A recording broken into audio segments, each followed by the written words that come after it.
over the room. PK Kid. Oh, I think I just knocked over here. That's okay. Sorry. As they know me on social media, good morning, good morning, good morning. It's a Psalms 119 morning. All right, guys, I have the privilege and the honor to get you motivated to write, and thank you, Donna. I'm gonna go with what Archimedes, the mathematician, said.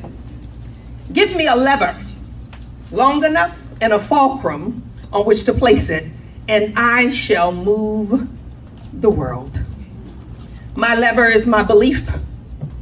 The fulcrum that I place it on are my values, and discipline are my action steps and how I move the world. What many of you may know about me is I serve on the American Christian Fiction Writers National Board, but I get to serve alongside some great writers. You may know them: Colleen Coble, Kara Putman, Kathleen Ibarbo Turner, Alan Arnold, Pepper Basham. I am a hybrid. That just means that I'm independently published, and I am also traditionally published with Lighthouse Publishing House of the Carolinas, who was bought out by Iron Stream Media. I've been blessed to grace many stages for 20 plus years, telling my story of how I married a man I did not love. But I learned the principles of how to love, and that's what I share on the stage, but that's another story for another time. But I wanted to celebrate that because in July, 29 years of marriage, 3 kids, 6 grandbabies. Now, but if I tell you anything on today that I would tell you to write down, remember, and take your next action steps to do, it would be trust and obey, for there's no other way to be happy in Jesus, but to trust and obey. Guys, it's the simple things that motivate us to do what he has called us to do. But if you would, indulge me a little bit. Let's go back in time with me. On today, as you go back in time with me, as a result of hearing this talk, this is the only thing that I come to do, is to motivate you to write, to teach you how to honor God with your skill set, and to obey and obediently take the leverage of the tools that he's given you, apply them, not bury them, and help someone else. So we're going back in time, guys. 20 plus years, I've been married to this man as an entrepreneur. I have helped him with everything from bankruptcy to 6 figures in his business. All the paperwork, I did. Okay, the business plan to the bank, the quarterly reports, the payroll, tax returns. He done been to everything from the Schedule C all the way up to the S Corp. Done it all. I even went to driving school because he needed a supplemental van to go out with him. Okay? But I love being a wife. I would leave there to get home before 12 so I could then homeschool my children. I did that until the oldest got to that was ready for the 9th grade. But maybe you can relate. I began to allow the advice and critiques and criticism of family and friends to come in and speak to my fears. I know they meant well, but they began to speak to my fears. Your children are gonna miss out on something. Then it hit that real fear. I'm not good enough. In your walk, in your calling, you may have some fears that show up and people will speak into them. So what I did was I compromised. I said, okay, since I don't think I'm good enough, I'm gonna go ahead and enroll my children in a Christian private school, because that's why I took them out in the first place. It's because I love them, so I want to make sure that they had a Christian education as well, and that I could take them as far as they wanted to go. So I go and I enroll them, sign the contract, and guess what happens? They test them to see where they are. Guess what I found out? You've done a good Girl, let me tell you something. I did a spanking good job. You hear me? They tested so well. But I beat myself up for years to come because I gave up too soon. I want you to learn from my mistake today, because y'all, experience is not the best teacher, because some people don't come out. Learn from me. Don't allow the things that you love to do to be taken away before time. Now, I'm 40. Is anybody, by show of hands, have you know, I'm blessed to be 40, Have you ever experienced being 40? Yeah. Mm-hmm. Let me tell you what happened after that 40th birthday. Oh, she's 40. My husband, that business, guess who ain't doing the paperwork anymore? No, he done got him an accountant. He done got him some drivers. He don't need me no more. It's a well-oiled machine. Those children, yeah, they've graduated. And one in college, one married, I had another one working out in another town. They don't need me. Have you ever been at that place in your life? Dr. Sharon Grossman said it best, y'all. I'm gonna repeat it. 40 is a wake-up call. A call to review your life, to find what's missing, and to fill in the gap. So I went to the main source that I've been raised. Y'all heard? I told you I was a PK kid. I got to praying and calling on the Lord. And I began, Lord God, you created me. But I'm gonna be honest with you. Their needs no longer take up the majority of my time. And I'm feeling a little out of place. Lord God, is there more? Do you have an assignment for me to do right now here on earth? Or then let me be okay and be pleased with where you have me. So I just felt like somebody might be in the room. Now some of y'all, I know a lot of y'all know where y'all going. But there might be one person in the room today that said, I just need a little bit more help to make sure I know about my call. I'm gonna give you some practical things that I embraced. The first thing that I did was I identified, let's say, where you spend your money.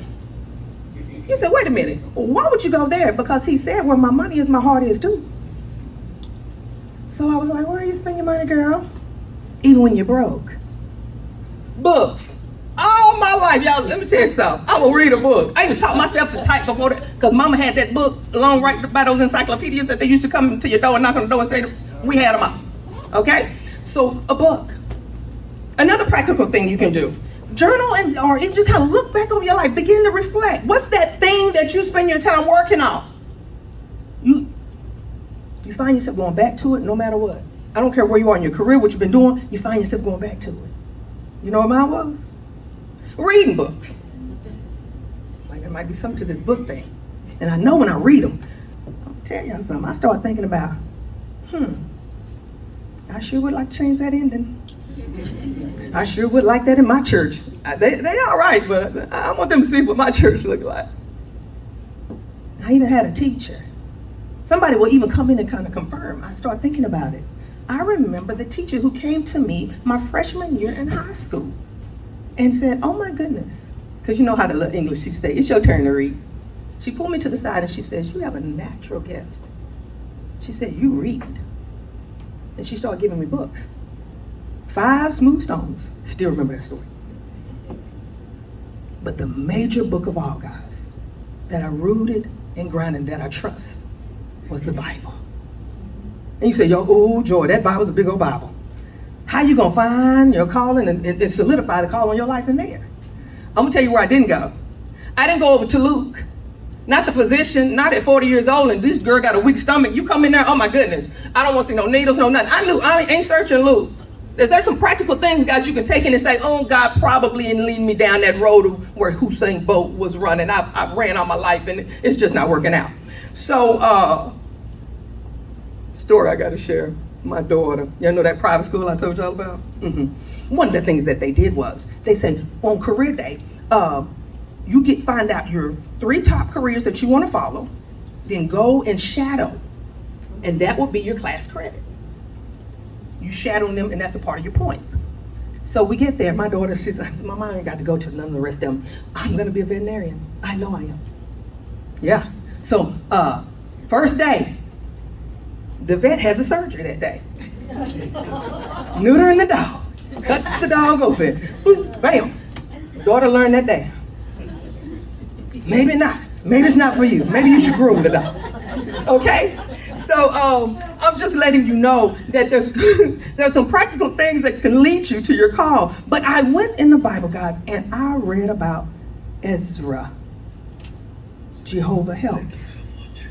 Some of the things that totally related to me, this priestly scribe, I said, oh, you know what, God, I didn't think about, you do have writers. You would think because the Bible was written, I would think about writers, but I really didn't. But when I read about Ezra, I was like, there was a call on his life to write. Why? Why do I say that? Okay, first of all, the priest who was doing the law and writing the law, interpreting the law, it said he was skilled in what he did. But do you know that he came from a line of priests? When it said, I started following his lineage all the way back to Aaron. Oh, I see how he got his genre. The law of the Lord is his genre, just like romance is mine. Remember that man I told you how God, he led me to Jesus through romance? I write romance and I put those biblical principles in there for others. Fiction was what I was brave enough to do in the beginning, but I'm going to write that nonfiction book too, now that every place in me is healed. Amen. There's another story behind that. But let me tell you something else about him. Do you know he had access to the administrative documents? He had access to the royal archives. Now, guys, what were they doing in that time? I'm going to bring it in. You're writing for a reason. You're not just writing for you. In that time, they were building the temple. From the beginning of time, God knew who he would be. I placed you in a lineage of priests that will put you in a place that not only that, you're going to also have access to government documents because there's the adversary is going to come against your call. Remember how I told you? I loved what I was doing with my children, but family, friends, those closest to you, going to have another word for you. Okay? And so here it is. They're trying to build it in obedience, but opposition comes. And what did he do? He had access to archives. Hold on, it's in the law. We have a right to do what we're doing. But it was written. Those written works that God is calling us to write is not just for you, but for others. Let's deal with mindset. You said, Joel, why mindset? Because now that you're to this place where you know your calling, you're sure it's in your head, it's in your heart, you're going to have to protect it. Writing communities, writing podcasts, writing friends. So I'm not listening to my family and friends. I'm not handing them my manuscript for them to critique my stuff. Because your advice, it doesn't matter in my calling. I wish I would have known that earlier. So I got around these professionals who now give me correct feedback. All right? They help protect me because even when I get down and they see it, they know exactly, hey, girl, let me tell you what, I went through that in 2021. You know what I'm saying? I went through that in 2020. Let me show you some steps of what you can do.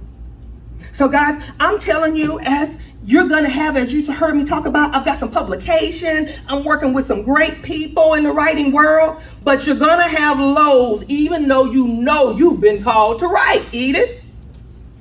You're going to have lows that are going to come. Mine hit me in COVID-19 when it first came out. You know what they told me? Okay, first of all, what was going on? They told me I couldn't go take care of my daddy who gets sick right when COVID's coming in.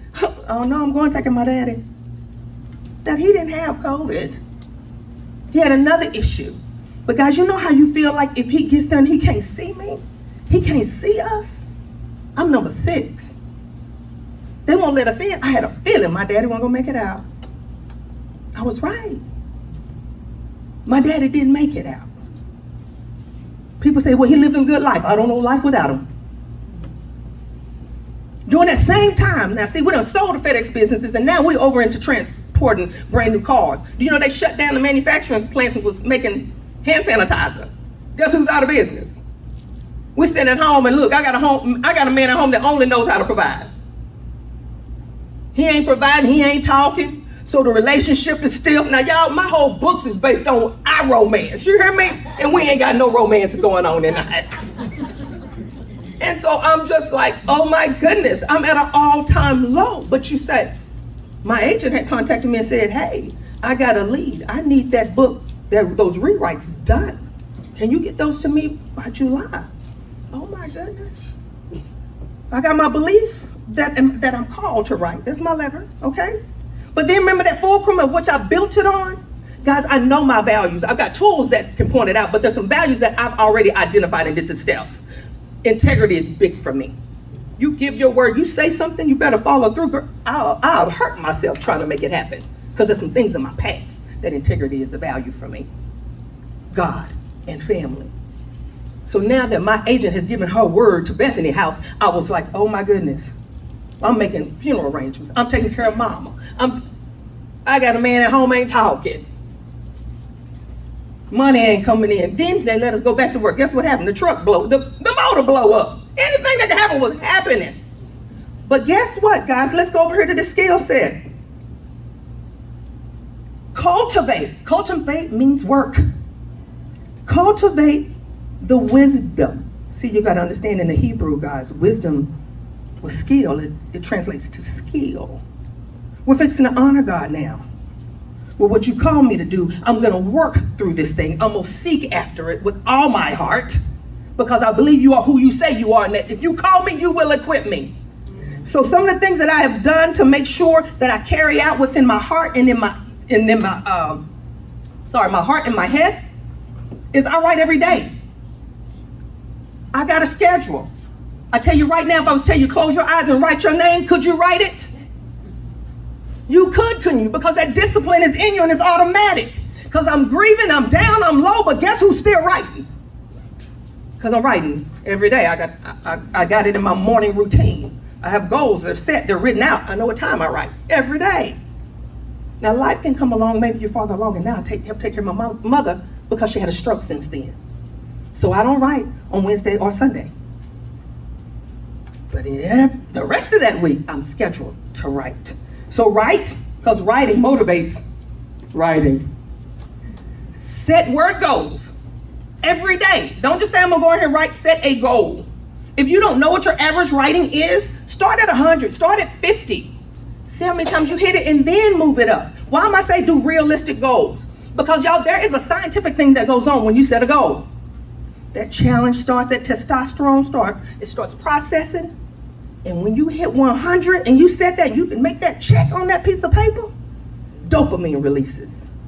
That's the part of the brain that allows you to experience joy. Ooh, don't you want that fullness of joy? Yeah. Come on, y'all. I'm telling you. And if you get a little bit, then you'll go for more. You'll go for more. It gets you to the point you're writing all the time. Then you publish a book and somebody gets it and they say, you know what? I had some body image issues that's picked up in a heart surrender and you helped me. Guys, I'm in there writing another book. What? I helped you? I'm gonna write another book. Okay, but it will motivate you to write. But guys, we have to honor God with our skill. I'm not gonna just independently get out there and publish anything, because my work is a sign of who I serve. So please study the craft. You heard Miss Donna tell you some of the programs you can go and enroll in to get better. Tool set. Now guys, you've been working. You got your heart and mind. You got your hands working out, carrying it out, right? Now, did you think that you're supposed to do this alone? God has given you some tools now that he's entrusted to you to help you carry the load. You shouldn't be straining and struggling to do it by yourself, okay? What do I mean like that? Just take some regular tools, everyday tools. Plotter. Because I was a part of a writing group, I meet with Vanessa Riley, Vanessa Miller, and I meet with Rhonda McKnight. First weekend of the month, we talk and we write. We had to check in all day how many words we've written. See that writing community coming through? And I heard, now, y'all, Vanessa Riley, New York Times bestselling list, all of that. She said she used Plotter. First thing I said, hold on, let me go look that up. What's Plotter? Guess what it helped me with? Pacing. Do you know in all of my rejections, oh, did I tell y'all while I was in COVID, the book had been rejected 4 times, I was on the 5th rewrite? Yeah. Pacing was the issue. Plotter fixed that for me. Because it comes in and helps me know where Act 1, Act 2, Act 3 is and where my disaster should be. If I'm talking over your head, that's craft, but we got some more people going to speak on craft on today. Get with them. Those are things you need to know. I write fiction. Now, nonfiction is a whole nother baby, okay? Scrivener. I tried Scrivener before Plotter, but Scrivener was so hard. Oh my goodness, y'all, it was a learning curve. I put Scrivener down. I said, now, Lord Jesus, if you want me to get that one, you're going to have to send some help. And he did at the last conference. Y'all see how important conferences are? Connecting with other writers. Linda Blackburn told me how to work my Scrivener. Oh my goodness. Those are some tools. But those aren't the only tools. Somebody was obedient to the call on their life. And those products were available for me. So you say, why should I walk in my calling? Why should I fight for it? Because somebody out there needs it. Then you have places, organizations like Roaring Lambs. I've got a story and I need somebody to help me tell how good God was to me. Aren't we delivered by one another's testimonies? Somebody walked in their calling. Somebody got the mindset, protected it, got the skill set, and went in there and made sure they knew how to do it. You got folders. Wasn't that awesome? Everything you need is right there for this experience on today. In my lowest place, if I can't tell you nothing else, y'all, find joy in the struggle. Because if that struggle never would have happened, as Theo was telling the Miss Iris, Joy K. Massenbergs and Associates never would have been born. They never would have been born. It was that struggle, me knowing that, guess what, there's going to be times the honeymoon is over and I don't want to write. But there's a call on my life that has to look like the God that I serve, and he's the author and the finisher of my faith. My work got to look like him. So here it is. I then got with other women. And we began to go to school and become mindset coaches to help other Christian female creatives learn how to set those goals, how to focus, how to create tasks where they can learn how to not only start, but to finish strong. And now I'm helping. I'm taking, y'all, I'm so excited. I've just left with one of my ladies who signed her first deal, and she's an older lady. I told her it's never too late. It's never too late for someone. She stuck through the process. It's a process. It didn't happen her first year, Miss Theo. Not her second, her third year. She's getting deal after deal. Oh my goodness, I'm just too excited for her. Trust and obey. In that obedience, guys, do you know that Psalms 119 morning that I do on social media Monday through Friday wouldn't have happened? I heard my husband say somebody needs to learn Psalms 119. I'll pay you $500 of my own money, not the church, is mine. I'll pay people to learn God's word. My business needed some money. It had just started getting off the ground. I was like, I'm gonna go get this money for the business. I said, Lord God, you know my memory bad. Y'all, I was struggling. I started going on social media every day doing one verse because I was taught that I needed a social media presence to be published with the big 5. Wow. See, small press, yeah, I'm independent. I've done all of them but the big 5. In that obedience, though, and the lady who was going through cancer, who said that she was motivated every day. See, your writing process, it didn't stop with just one book. You don't know who you're going to minister to, who you're going to help. Just obey. I didn't know I was going to help her, but y'all, I'm living a life of joy, and I want you to experience. Please learn from my mistakes. These things that I'm telling you about, I love doing. I love doing it, and I'm protecting it. I'm going to let nobody else have it. Trust and obey. There's no other way to be happy in Jesus but to trust and obey. Guys, I am Joy K. Massenberg, your morning motivator, serving you a hot cup of inspiration so you can be productive and a joy to someone else. Thank you for allowing me to share. I'm so excited to be here. Okay, so how many of you guys have written a book already? Okay, so then you're going to understand this. And for those of you who have not written a book, you will have this feeling once you write the book. Because you know, when you write a book and you get that first box of books, except they're filming me, right? I got to stay here. Sorry, I will do my best, Debbie, to stay in place. But when you get that first box of books, you remember how it felt? It was like you just birthed your baby. You know, you held it like in your arms and you rubbed it up against your face and you put it on Facebook and you showed everybody that you had your first book. It was just such a warm experience and so exciting. But you know what? I never thought that I'd write more than this one book. I never thought that I'd have or be a part of 10 books because I didn't really know how to put a book together. You know, this book was actually the first book that I started. It's called The Only Father I Ever Knew. It's to help people with father wounds. I started this book 10 years before it ever got published. And why was that? I'm a writer. I call myself a writer. I have written for a living. I was a television sportscaster for about 19 years. I used to produce my own sportscast. I used to produce reports. I would write specials. But actually, most of the time, it was these minute and 15-second reports. And so that's like 2 paragraphs in a book. So I wasn't disciplined. It was like this, I had to learn how to be still and to spend some time writing. But I also had to learn how to be organized. I didn't know the formula for organizing a book.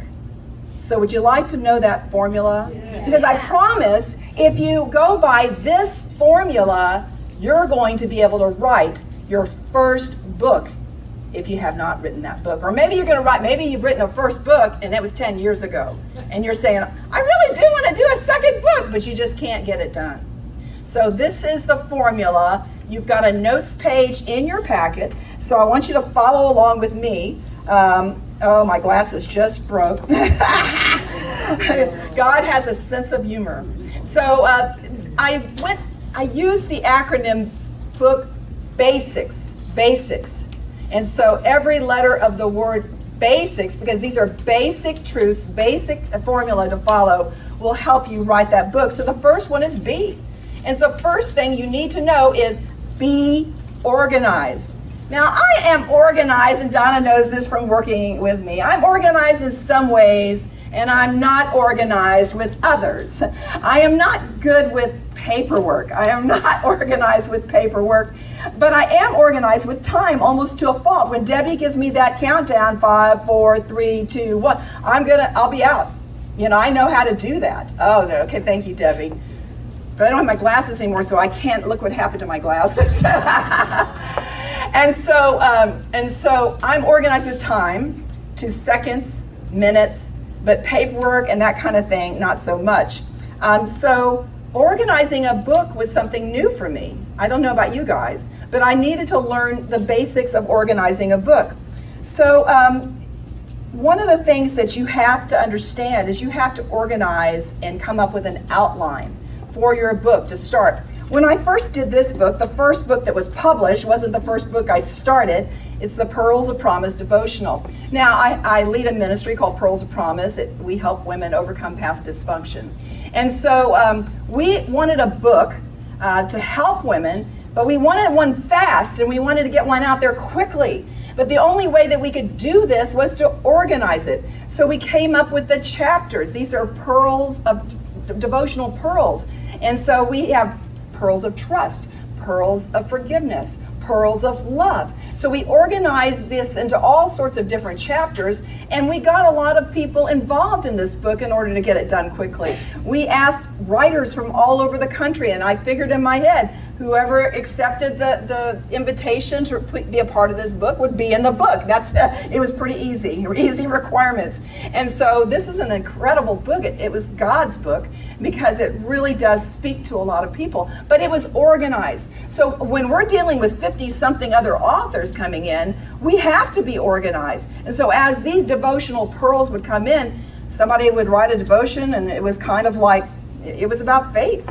So we knew exactly where to place it. So how does this affect your writing? So you're writing a book, maybe you're a nonfiction writer, and so you have created your outline. Well, when you have ideas or you come up with thoughts, you know exactly where to put them.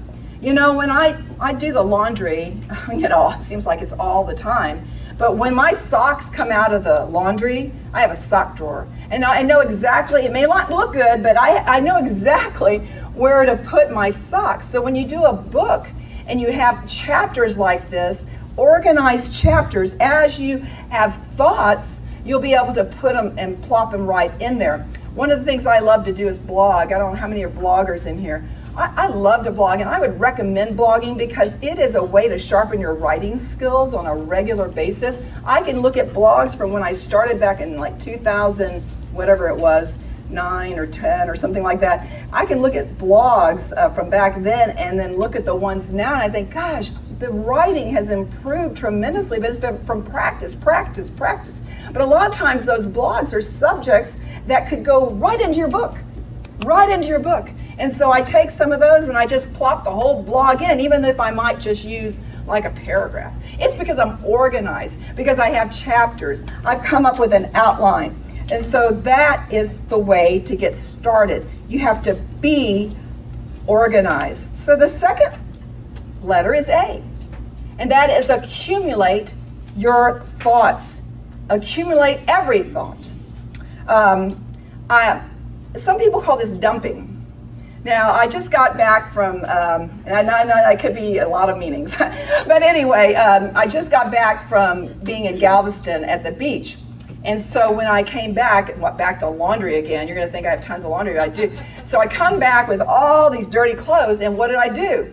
I dumped them in the laundry basket, because I figure I'll sort them later.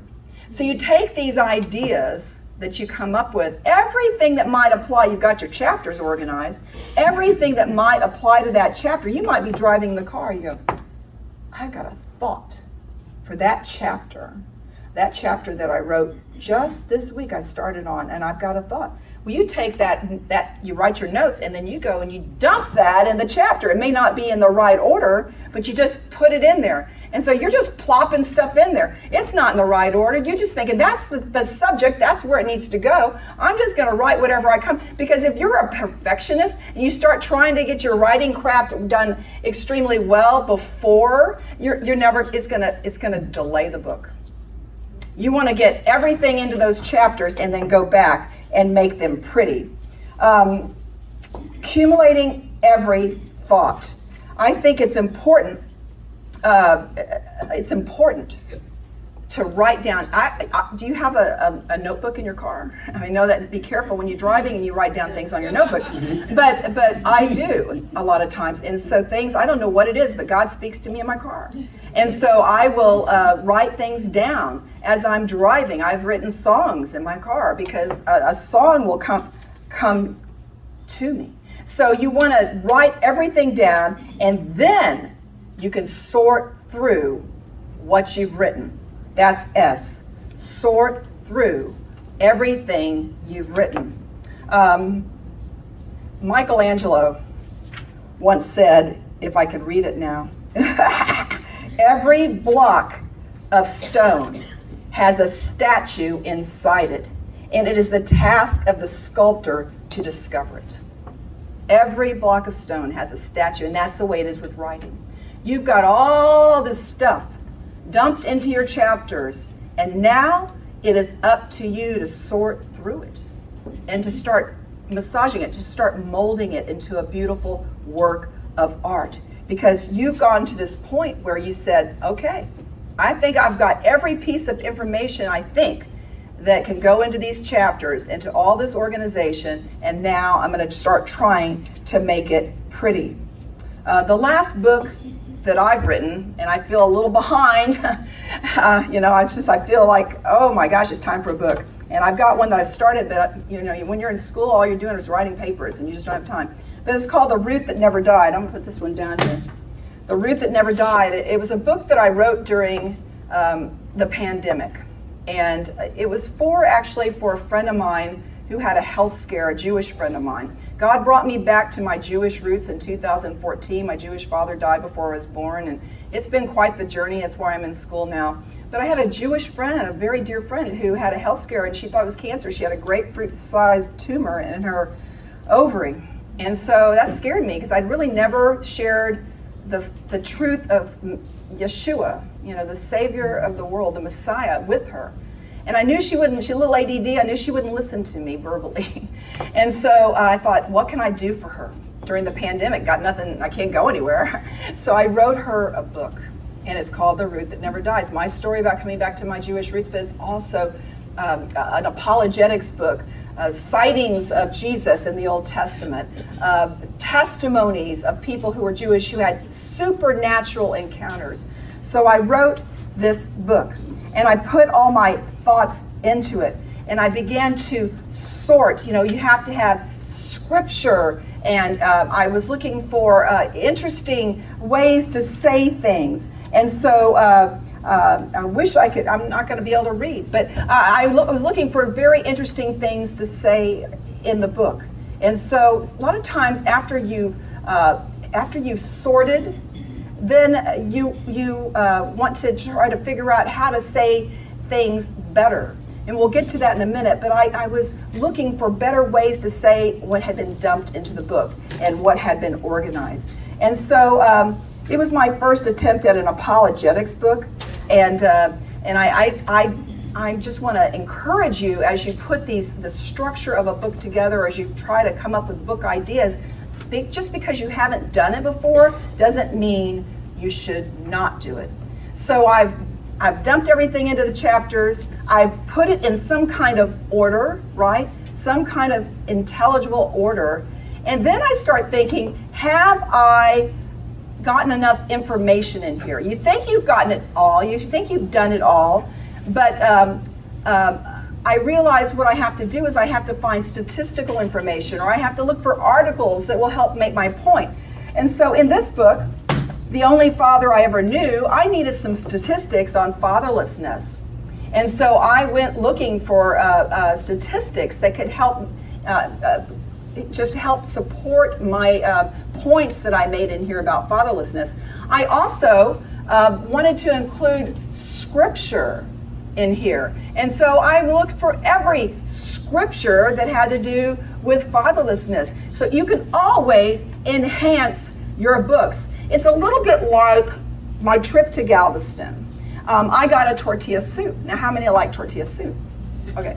Well, I got a special seafood tortilla soup. It wasn't like any tortilla soup that I've ever had. It had fish, it had shrimp in it, it had little corns on the cob, it had squash, it had something in there I didn't know what it was, but it had just so many different interesting things because they added so much to it. And that's a little bit like information in a book. You may think you have everything in your book, but pray about it. Ask God, how can I enhance this paragraph that I have in here? How can I make it even more interesting by looking for books in the same genre? Books like, for example, with fatherlessness, I looked for other books on fatherlessness and to see if I could pull a quote from somebody to actually enhance what I've already written. So information is I. You look for additional information to make your book better. So what have we done? We've organized our chapters. We've dumped everything into our books. Every thought, everything, every little idea has been dumped into your book. You've sorted through it and made some sense of it. And then you found additional information that makes the book better.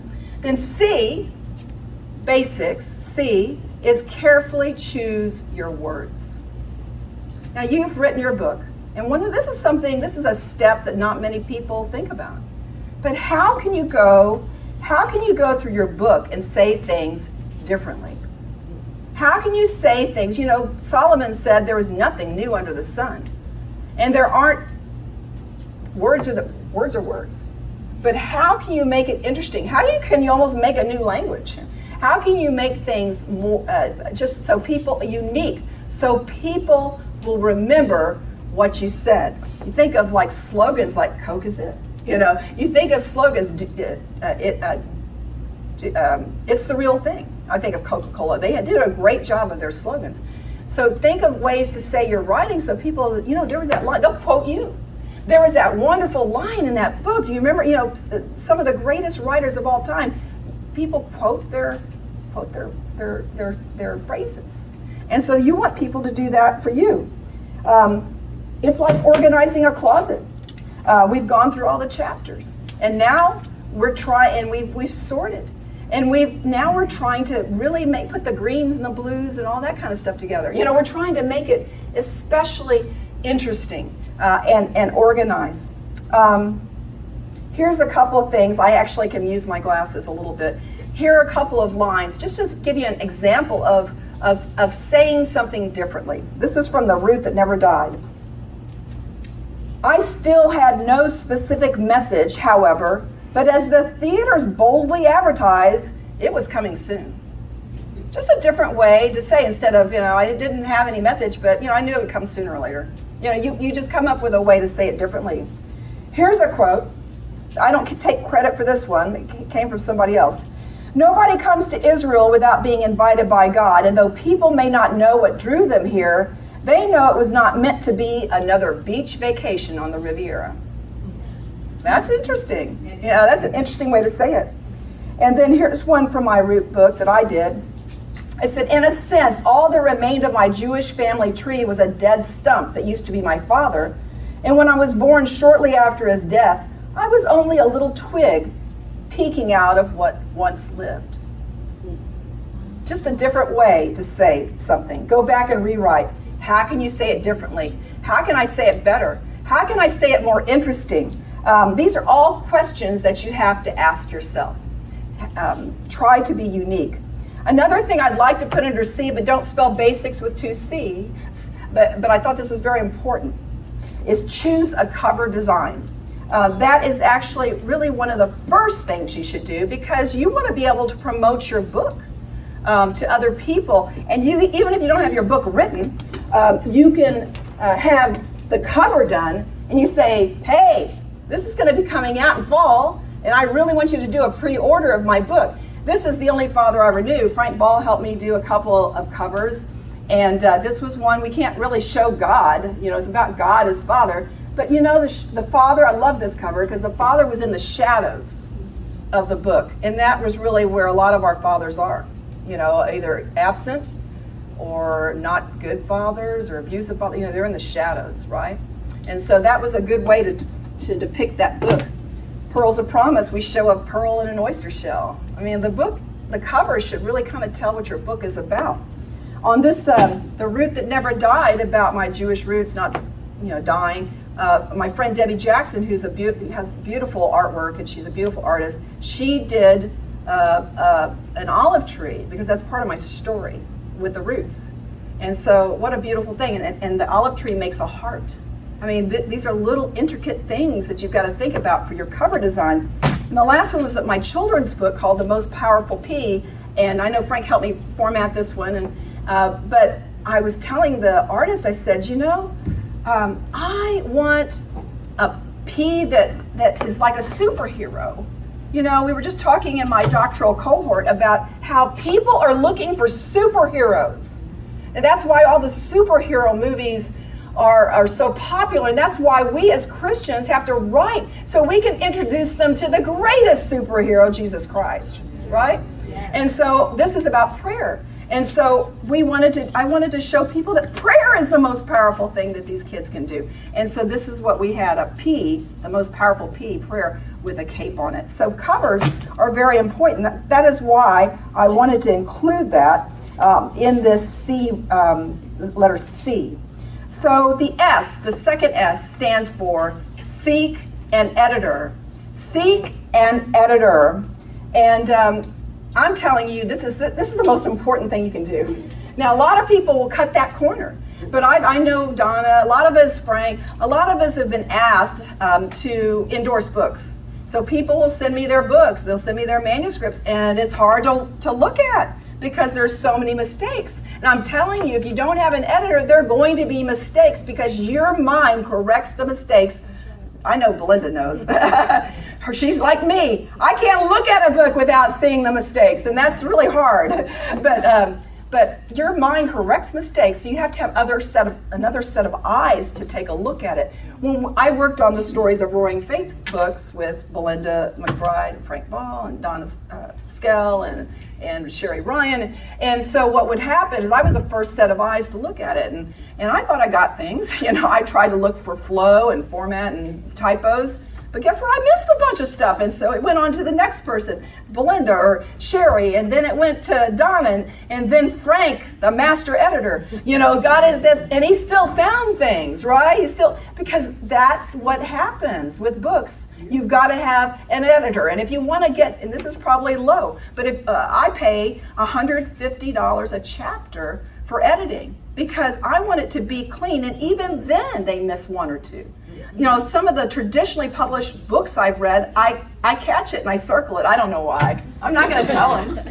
But even those books, and if those books have typos or if those books have a mistake, what do you think yours is going to have?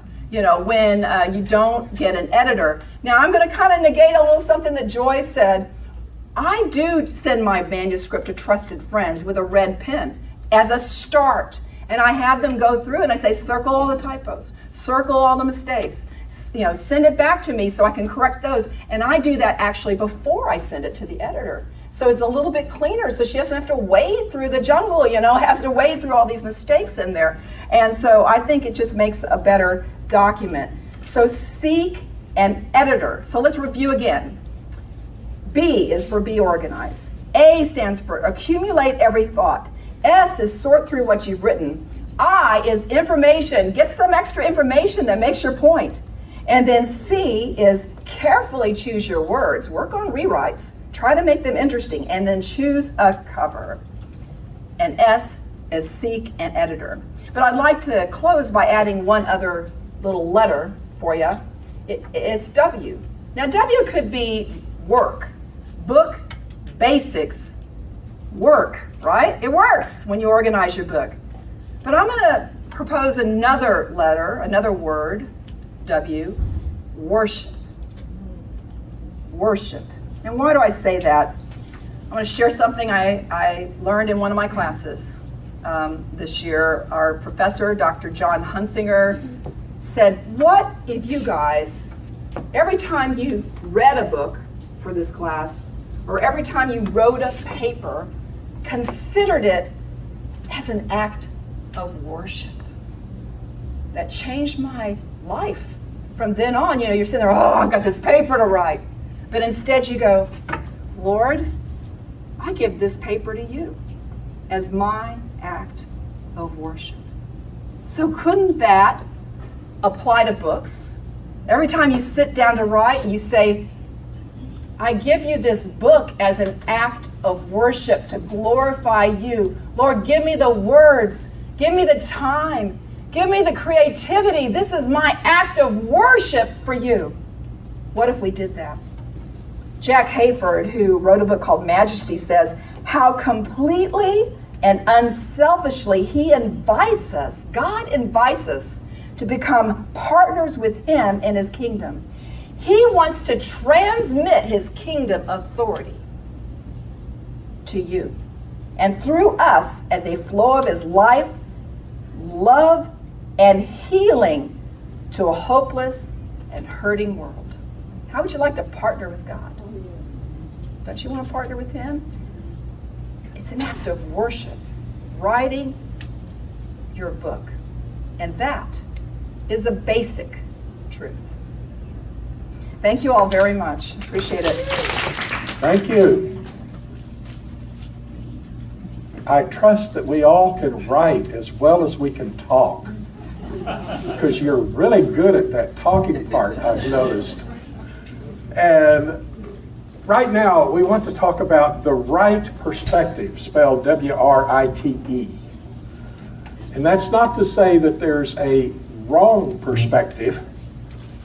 But there is a best perspective that we want to talk about, and there's a reason why. I'm getting some feedback. And what do I need to do? It's my loud mouth, I know. That's the way it is. All right, okay, Jim? Okay.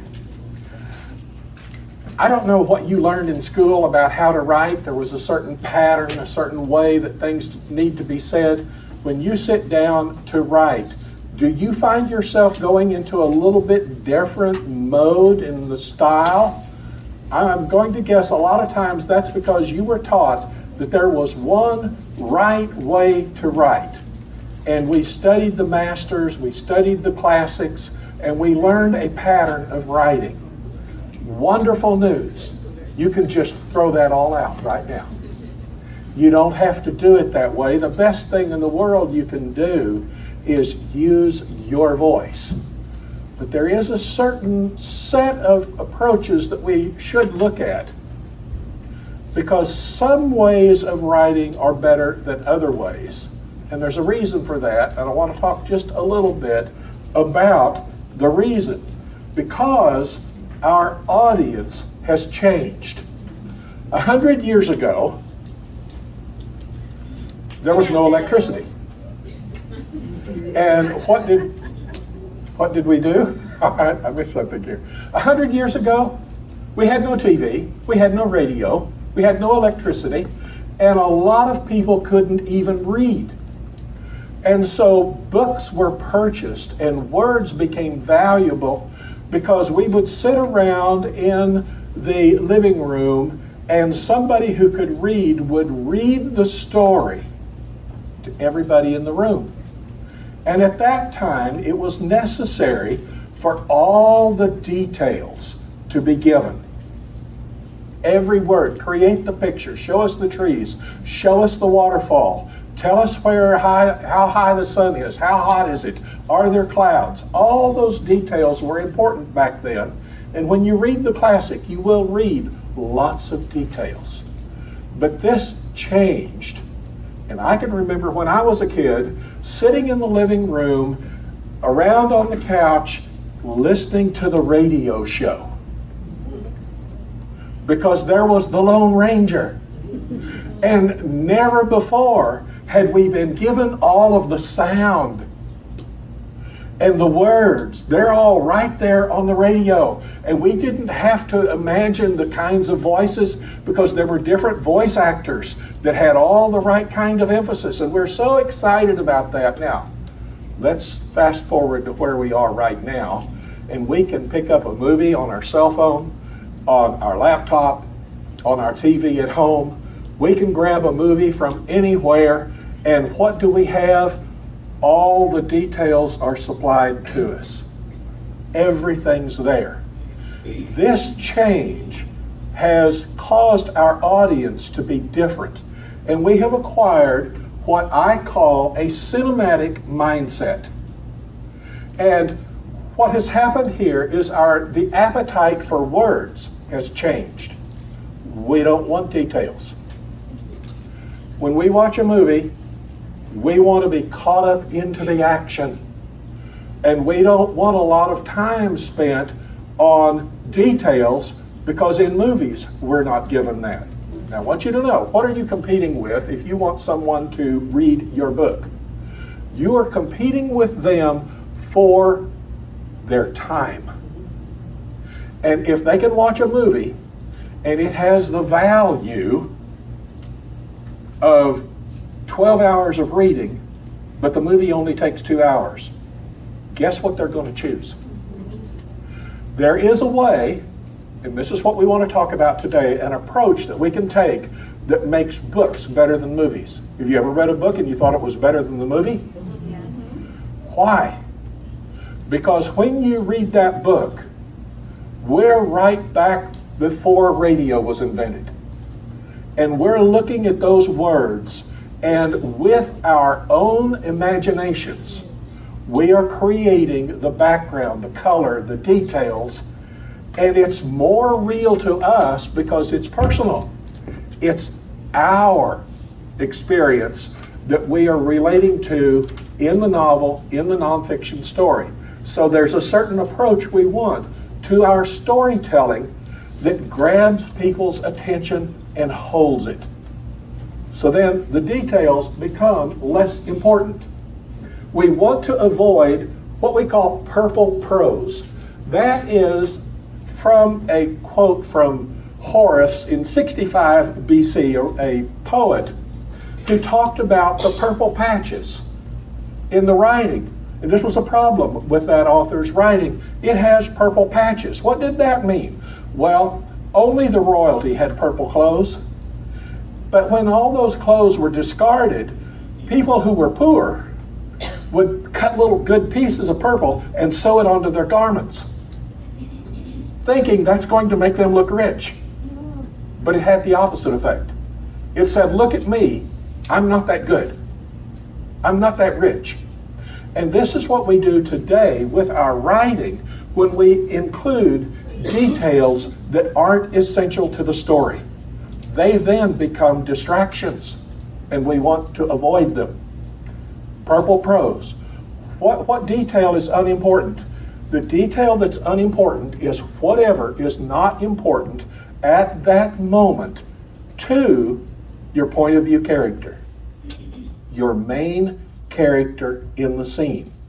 Some people have asked, should a story be written from the plot or should it be the character? Can I answer that for you? All stories are about a character. They always are and always will be. And if you want to hold your audience's attention, then we better center on the character. Every reader will have the perspective. Did I click that? I must have. Or it's magic. Readers will always have the perspective of the narrator. If you are writing a chapter and you see yourself as the narrator observing what's happening to the character, you're too far away from the character. You need to be the character describing what happens through the eyes and ears and all the senses of that particular character. That's what brings the story alive, and that is what will begin to compete with movies, television. It competes with the screen. This is what we're competing with. Readers need to experience the problem, not drive by. I suppose you've read about accidents in the newspaper. Did you cry? Did you have to wipe away the tears? Of course not, because you weren't there. But if you're in the vehicle driving by and you see the car flipped upside down and another car, and you look at the emergency vehicles and you say, oh wow, I'm glad I'm not in that. But then you're still an observer.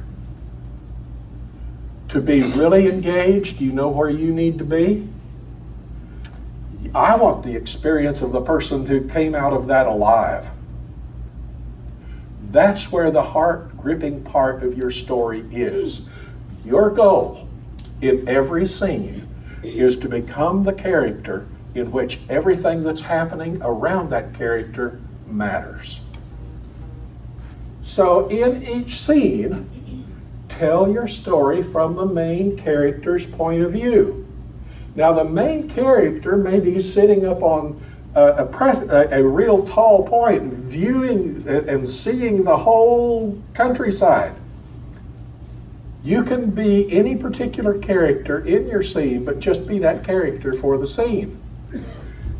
Or you might be the person who is making the climb, who hasn't arrived, and his life is at risk. Can you see how that begins to matter in a scene? When your reader becomes this character, how can they not be engaged? They have to be engaged.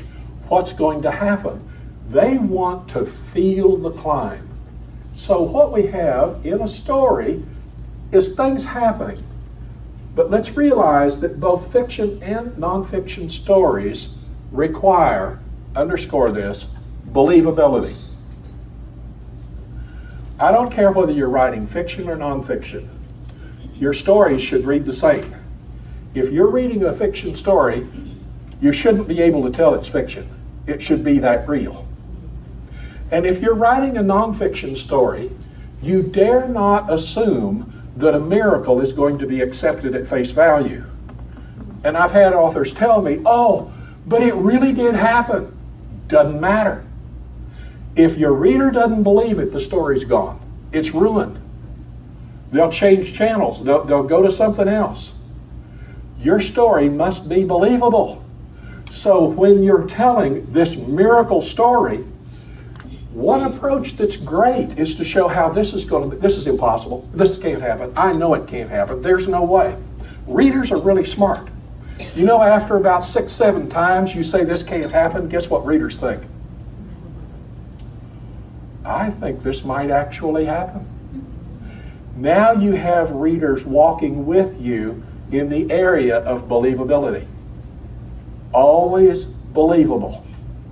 And the scene and everything that goes on has to show that believability. Some people think that we best communicate the truth by telling the truth. You support the truth by showing the alternatives and showing how they don't work. Show the things that would make it not believable and rule those out. Do that work for your reader. Show all the ways this couldn't happen. And then you've given it believability. Be aware of where your story is. There's always a beginning and end to a story. There's always a beginning and end to a chapter. But your story is in the middle there, in the struggle. Always the struggle. There's something your character is going through. Your focus in your story, the meat of your story, is in the struggle, not the before, not the after. The before is the setup, the after is the takeaway. That's not to say those things aren't important. But really the hard part that you've got to work on is the struggle. Why? Because most of us don't really enjoy struggles. Most of us would rather give the answer without presenting the problem and without presenting all the trauma that we went through to get to the answer. But this is exactly what we need to do as writers. So I want to give you a simple little plot plan. I don't know how many of you love outlining and plotting. I think outlining is wonderful. I used to do it in school. I always did it after I wrote the story. That's when we need an outline. What we need at the beginning is to just write, except we need to know where to start and where to wind up, and some idea of what might happen in between. That will make us a good chapter, and it will make us a good book. It applies both to chapters and to the entire book. It involves all aspects of storytelling. If these 7 elements exist in your story, it is going to be attention grabbing. I put it in a simple little acronym there, SCOOP it up. Situation, character, objective, obstacle, plight, insight and transformation, unresolved problem, spells, scoop it up. So what is that? The S is situation. And we don't need much situation because we already said details aren't all that important. Oh, but there are details that are important.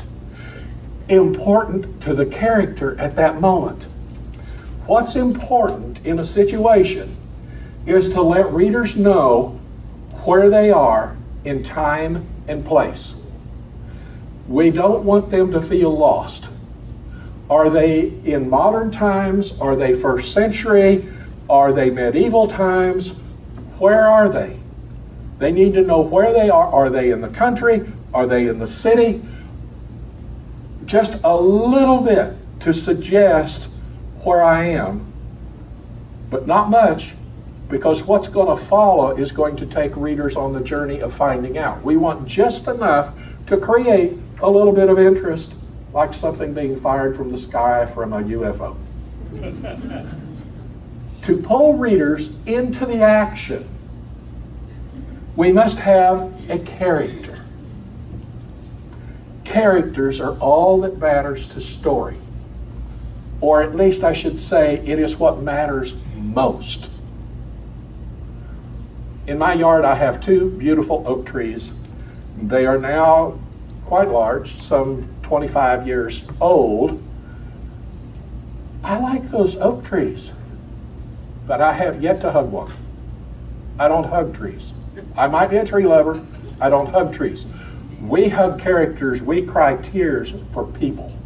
And so we have a character, and when you have a chapter from a particular character's point of view, you have to be that character. Now you see 3 people on the screen. I believe you can see that these are 3 different people. I personally can relate to the one in the center. That's my kind of guy. I like it. But if I'm writing from a female point of view, I've got to be the character over on the end. If I'm writing from an old, mature point of view, I've got to be that character. You need to acquire multiple personality disorder. You really need to become that person in each scene. Every scene can have a different point of view character. Just be clear on who your point of view character is so that your readers know which way the action is taking and who's being affected. And then we can go on with the next thing that's important, which is the first O letter, the objective. All characters in every scene have to want something. If you don't know what that is, your writing is going to be weak for that chapter. There must be a purpose. If there's not an objective where your character isn't wanting something, guess what is happening to your reader? Who is the character? They aren't wanting anything either. Do you see why that would be a problem?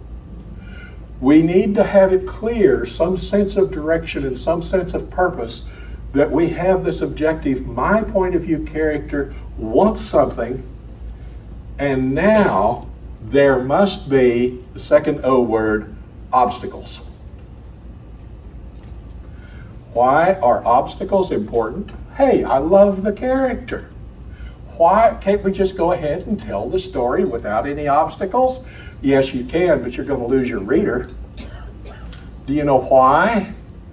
Because if there are no obstacles, you know how the story is going to turn out. And if your reader knows how the story is going to turn out, you've lost your reader. So we must fail our way to success because of one obstacle after another obstacle. In my scene, I have a character who wants something. And now I have to think about why my character doesn't already have it. Write down an obstacle.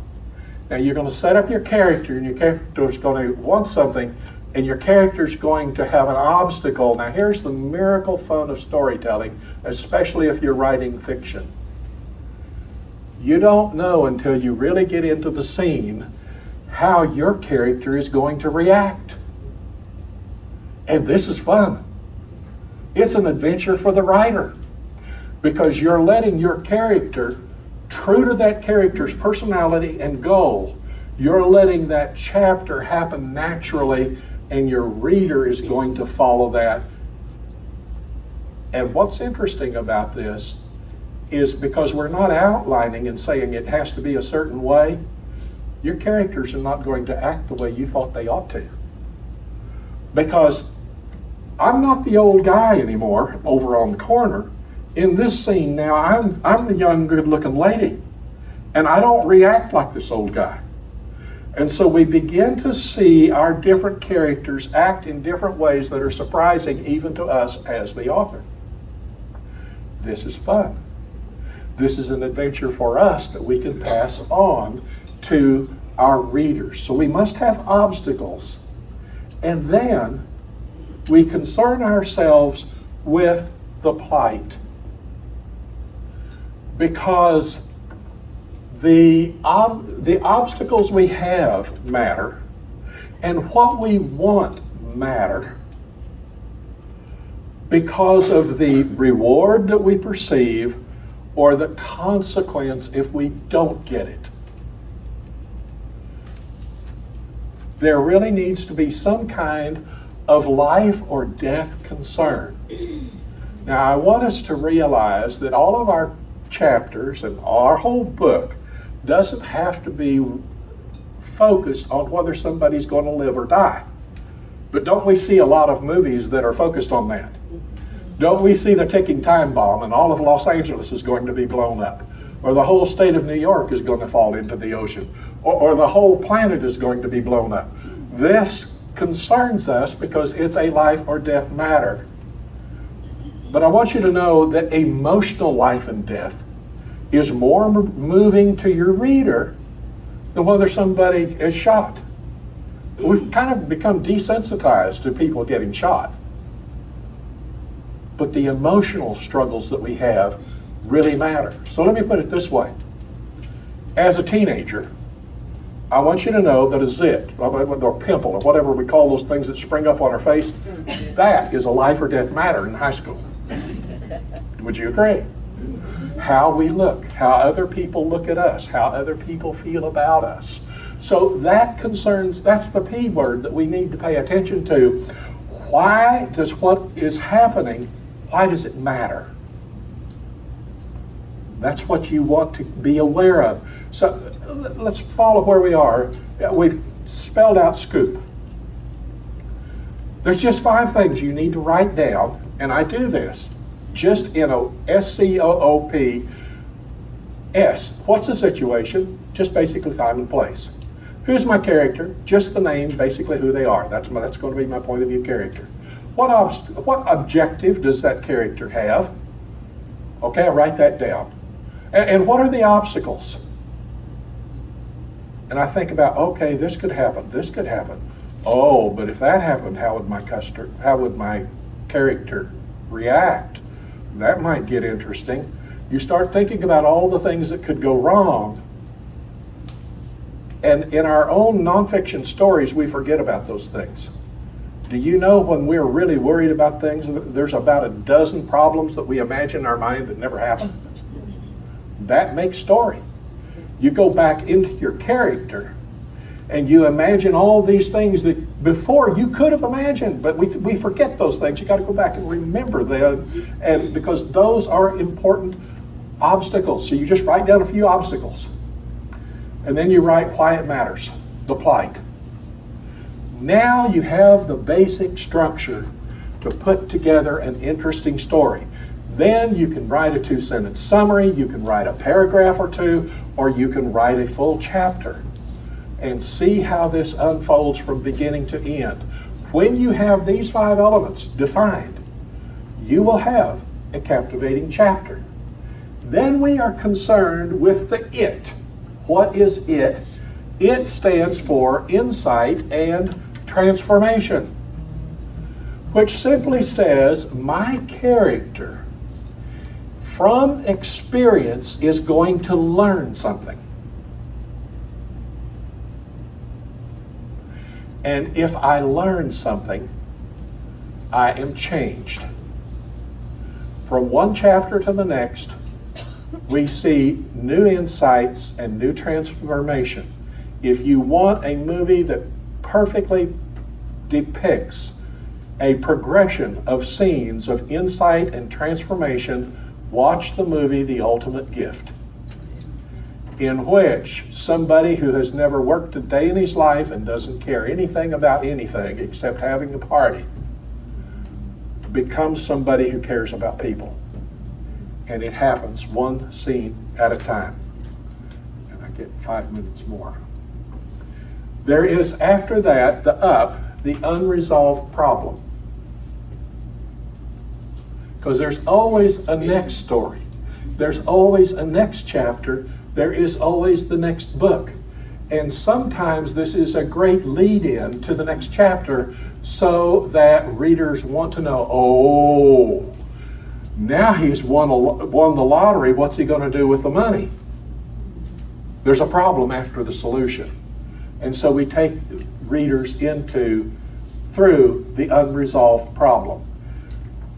Best-selling books are not necessarily the best writing, but read in your genre, learn what works and what doesn't work, and then you use this simple little formula, you can write better. Now, I have spent I've tried to, in this 20 minutes or so, tried to give you 6 hours of information. A little bit difficult. Back here on the table, there are some copies of Storytelling at Its Best, in which I go to much greater detail to talk about Scoop It Up and many, many other topics that are important to writing. The focus of this book is to not tell you all the different points of view that you can write in and all the different possibilities and what you can do, because quite honestly, the only badly written book is the one that was never written. We just need to write. But I sell those for $15. Here at the conference, they're $10. So feel free to have one, you'll save $5. Or you can buy it on Amazon. I also have a storytelling intensive coming up, and trust me, you get this word, intensive. This is 6.5 hours nonstop where you get to hear me just a little bit of the time, and it's a whole lot of hands-on work that you will do with your laptop or with your paper and pen, in which we will learn about creativity, we'll learn a little bit about formatting in Word and how to make Word work best for us. And today only, it's $159, not the $235 that you have on the little sheet that's in your packet. But you have to sign up today. I can take a dozen students, so don't everybody sign up, okay? Then we'd have to do it more than once. But it'll be well worth your time. Why? This is hands-on practice. I have spent thousands of dollars attending seminars, and when I got back to my office, I didn't know what to do. When you do hands-on work, and I've taken hands-on work in seminars where my fingers had to do the walking, and when I got back to the office, I knew a lot about what to do. And so this will help you a lot. And then we'll talk a little bit more about Scoop It Up at the same time. So that is the right perspective. Thank you. Hello, beautiful people. So I know that we're already running a little short for this Don't worry session. about that. Okay, I won't worry about that, but I may keep it relatively concise. So just curious, because I know that our general focus here is on authorship and writing books. Has anybody here written for money something that wasn't a book? Published. Okay, we've got a few people. Excellent. Does anybody here want to write for money something that isn't? Excellent. Good. Good to know. Okay. That way I know that you will stay attuned to this. So a little bit of background about me. I actually come from kind of a family of professors and teachers, and my dad really wanted me to be a professor, and I had no interest in that whatsoever. And but I also didn't know what I wanted to be when I grew up. So when I went to college, long story, but I speak German. And so I was like, well, I'll be a German major. I speak that one. I didn't know what I wanted to do. I ended up taking quite a few English classes in college, in part because one of my English teachers was really good looking, but mostly because I found that I really enjoyed reading and writing essays. Still didn't really know what I wanted to do, so I graduated with a German major, English minor, and went and worked in a shopping mall in New Jersey for a year, which I say was my 1 year in purgatory as I entered adulthood very slowly. But I did, after much soul searching, trying to figure out what do I really want to be when I grow up, and why did my father spend tens of thousands of dollars on my college education, I realized that what I enjoyed the most was writing. And then I thought, okay, well, I want to write for a living, but I didn't want to necessarily be a creative writer. I didn't think I had much fiction in me, although I did take some short story courses later when I lived in New York. Didn't want to be a screenwriter, didn't want to be a beat journalist and do daily reporting, but I really enjoyed reading magazines. And so for me, that was my sweet spot. I loved magazine journalism and more like longer magazine profile stories. So I decided to go to graduate school for journalism with an emphasis in magazine journalism. And my father said, "You can't earn a living as a writer." Fast forward 30 years, yes I can. I've been doing it for 30 years. And it was so ironic because he was a philosophy professor. And I was like, You get paid to just debate nonsense like all day and teach other people how to do. There's no right answer in philosophy, you know, it's not even scientific. So I don't know who Rhonda Cox is, but she's at 7 a.m. So yes, you can earn a living as a writer, and I have ping-ponged back and forth between the corporate world and full-time freelance with a hefty dose of entrepreneurship thrown in. So sometimes I've been freelance part-time, sometimes I've been freelance full-time. Right now I'm full-time freelance. And the thing is, like, obviously, since I was in graduate school 30 years ago, things have changed dramatically. Back when I was in school and first started writing for magazines, you actually like had things called blue lines. If you had to make a change to text at any point, like graphic designers were literally clipping things out and repasting them on pages. Now, obviously, we are in the era of Zoom and video tutorials and audio books, but people still need written words. And my late husband used to joke that I get paid to do other people's homework. When people in corporate America, for example, they need something written, they might need a PowerPoint presentation even, or marketing collateral, they'll hire a freelance writer. If they don't have an in-house marketing department or they work with a marketing agency, they'll hire a freelancer. And so I just literally, I grabbed these off of my kitchen table, some examples of things that are written that somebody had to write. Here's a mailer for buying real estate in the hill country. It's got a whole bunch of bullet points with a bunch of text with all the features of your lovely views of the mountains and the river. This is all about the energy industry, and it's for a company that installs transmission lines on power structures. And it's basically like a printout of their, 8-page brochure. You've of course got your local newspaper. I think I get like 3 different variations of the local paper. Different nonprofits, ministries, they all have their newsletters. One of my clients, and they fell in my lap, I used to write the e-newsletters for 4 different audiences for the American Heart Association. You would think an organization as big as the American Heart Association would have somebody internally to do that sort of thing. They hired a freelancer. And so one of the newsletters was for people that had, pulmonary disease, and another one was for people that were stroke survivors. And so they had different audiences. And then of course you've got magazines. And you have national magazines, but you'll find these little niche magazines as well on various newsstands, and I'll talk about that shortly. So, all of the different places, if you're filling out your little bullet points there, I'm just gonna read these because I kind of just went through them haphazardly. But you've got written materials, advertising mailers, newsletters, like from nonprofits, political organizations, universities, e-newsletters, website content. Everyone's like, I can't write that fast. Instruction manuals. Do you ever think somebody had to write this instruction manual? Even when you get like a pair of headphones, it's got that little bitty card in there that folds out. Somebody wrote that. Those are usually in-house. But press releases, local papers, magazines, devotionals, and as Donna mentioned, blog articles. And then there's all sorts of written materials that you never see, like investor decks, when people are trying to raise funding for a new business startup, or training manuals for a company, white papers that are industry specific. Grant proposals, video scripts. I've done many video scripts, and email campaigns. So there's a bunch of stuff that needs to be written, and there's a bunch of money to be made to be the one that writes it. And the question then is, so where do you start? How do I get my foot in the door? Part of it is, of course, deciding what type of writing you might be interested in, because obviously being a magazine writer is very different than being a marketing writer. Being a grant writer is very different than being a technical writer.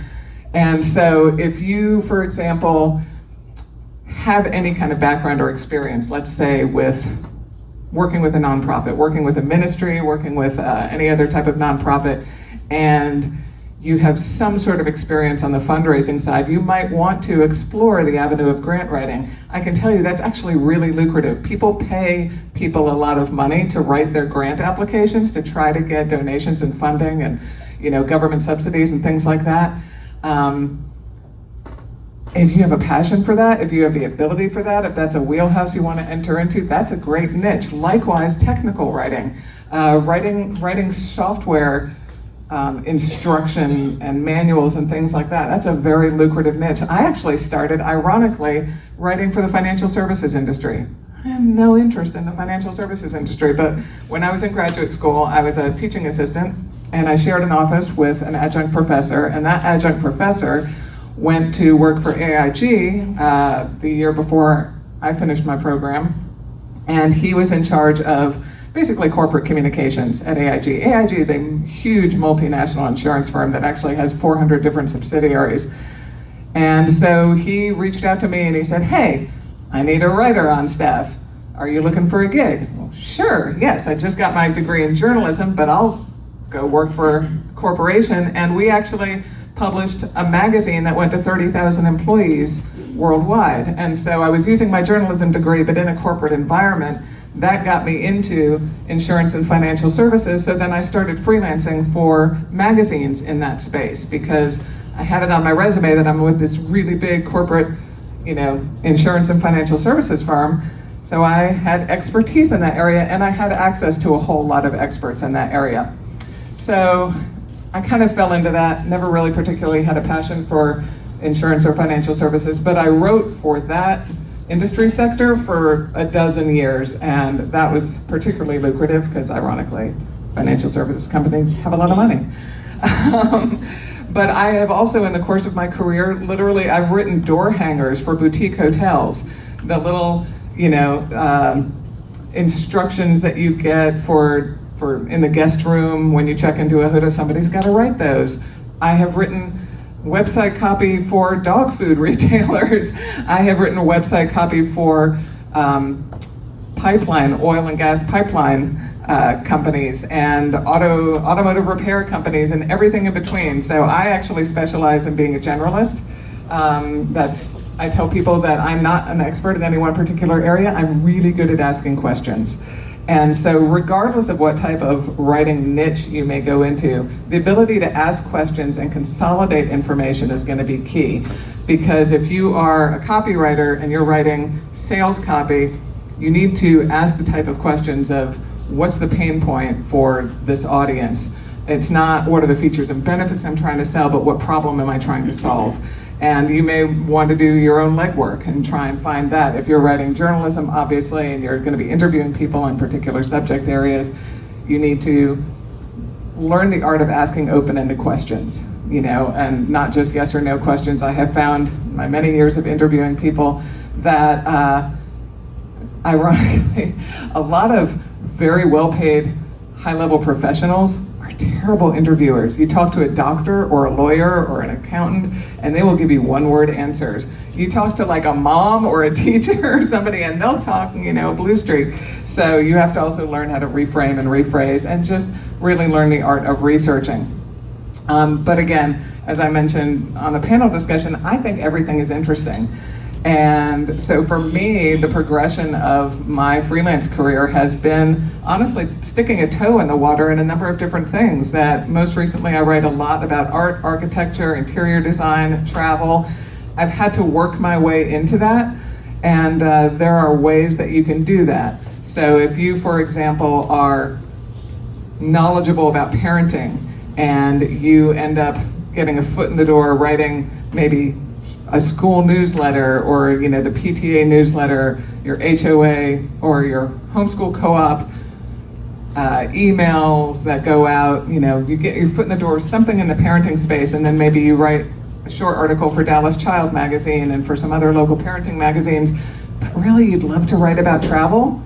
Well, once you've kind of got your foot in the door in a space that you've established yourself and you have an audience and maybe some income coming in the parenting space, write an article about traveling with kids, write an article about the most kid-friendly hotel chains, and write an article about, the best summer splash pads in the DFW Metroplex, and now all of a sudden you're a travel writer. And then you can start migrating that direction. So don't feel like when you choose your niche that's it. Now I'm going to be writing about this for the next 20 years. You can write about all sorts of things. And you can make money writing about things that are maybe less exciting, maybe doing some copywriting, doing grant proposals or technical writing or advertising mailers, and that frees you up. There was the gentleman who talked about being in ministry and having a book and not having those two necessarily wanting to kind of pitch them together.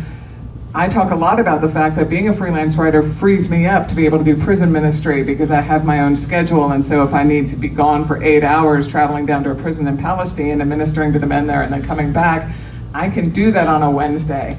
I'm going on a mission trip next month. I can do that because I don't have to punch a time card and, clock in with my employer or ask for PTO. So being a full-time freelancer or being full-time self-employed in any respect gives you a lot of freedom to also pursue God's call on your life. So in terms of finding a place to start, like what area do I want to focus on? A few ideas include health and wellness, and that is really broad because health can be very specific, like super technical medical information. I actually wrote 3 articles for Neurology Reviews, which is a journal for brain surgeons. And when I was interviewing these top neurologists, I would tell each one, I'm not a brain surgeon. Please talk to me like I'm the nice lady sitting next to you at the wedding reception asking you about your work.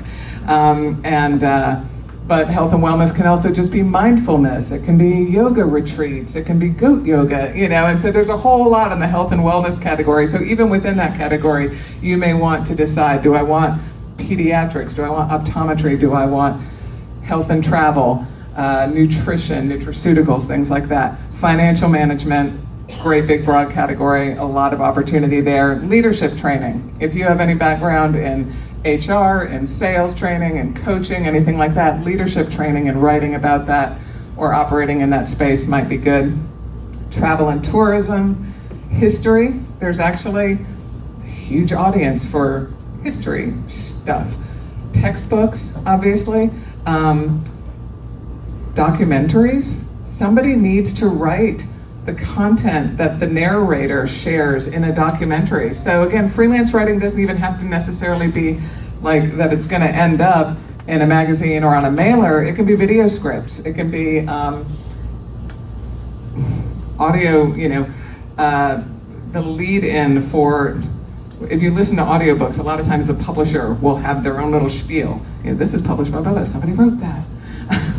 Actually, I had a friend who earned a really good living. She did the voice messages for different corporations, and nobody could take your call right now. And somebody wrote the script, and she was actually the voice for a lot of different companies' voicemail systems. Environmental issues, that's a huge opportunity there right now. That's a big hot button topic. And of course, you can always write about your Christian faith. So, I'm going to pick one as an example. Let's say you are big on environmental issues.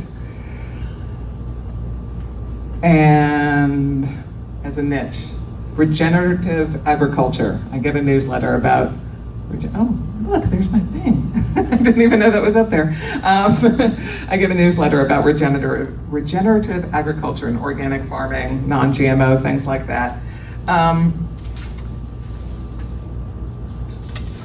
Where is it? There we go.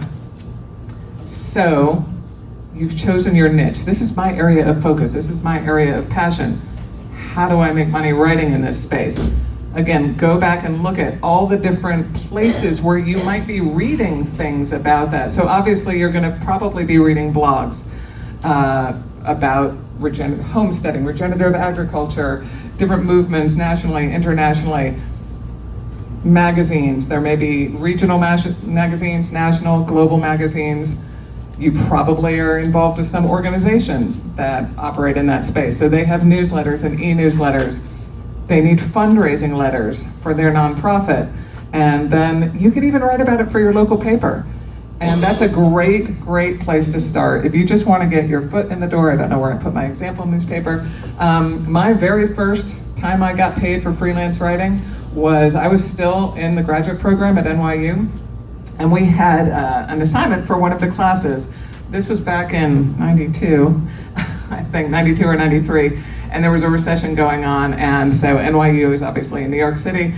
All of the art galleries that existed in Soho at the time were really suffering, and so we had a class assignment to basically go find a story and write an an article about something that was happening in the city that was related to the recession. So I traipsed down to Soho and just walked into several art galleries and interviewed the gallery owners and said, how's this recession affecting you? Affecting, not only sales, but your relationships with your clients and your customers and your patrons, your relationships with your artists. Are we seeing more of an impact in a certain price point? Wrote the article for my class, and my teacher was like, this is actually really good and really interesting. And his wife was an editor at Newsday magazine. I don't know, or Newsday newspaper. I don't even know if Newsday still exists. I haven't been to New York for a while. But it was a newspaper that there were different versions for the different boroughs. And he said, why don't you, I'm gonna date myself, fax this to my wife and see if she wants to run at the paper. And that's exactly what I did. I was like, so-and-so, Professor so-and-so told me, that you might want to pick up this story. And I faxed her the story, which is called Submitting on Spec. And she was like, this is a great story. And it wasn't super time sensitive, because it was just about the recession and the art gallery. So it wasn't like they had to run it by Tuesday or the story was going to be old. She had some buffer there. And I got $75. And I was stoked because I got $75 for something I had to write for class anyway. So I did that with another class article. I wrote a profile of a diner owner, and he'd had this diner for 20 years, and now in this big land grab, he was being forced out by, people driving up the price of real estate and everything. Wrote a profile about him, got a good grade for the class, faxed it into the editor at Newsday newspaper and said, are you interested in this piece? This like David and Goliath kind of story. $75. And I was like, I think I'm onto something.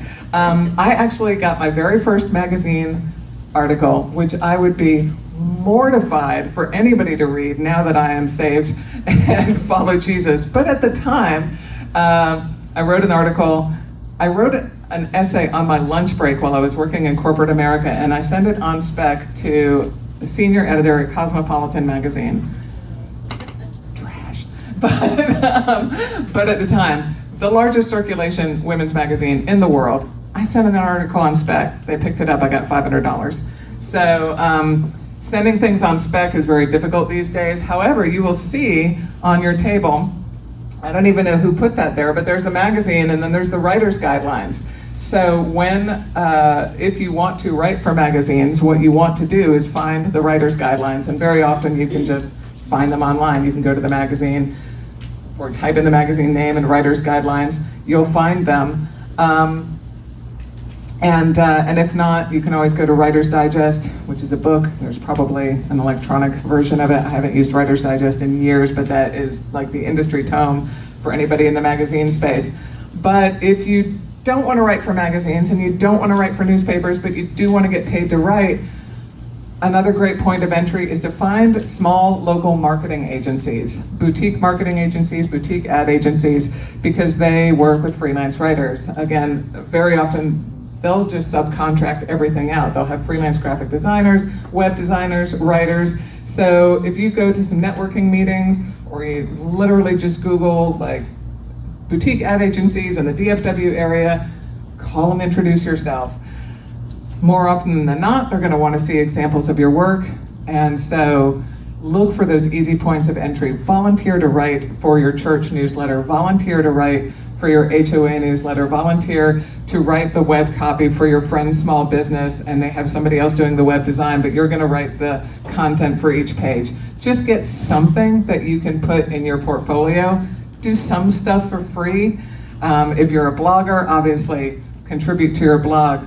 My friend Vanessa, who's a very good friend of mine, she had written for a mommy blog a few years ago. She's not a professional writer, she's a full-time mom, and she's actually a permaculture specialist, but she'd written for a mommy blog a few years ago, and she really wanted to get back into writing.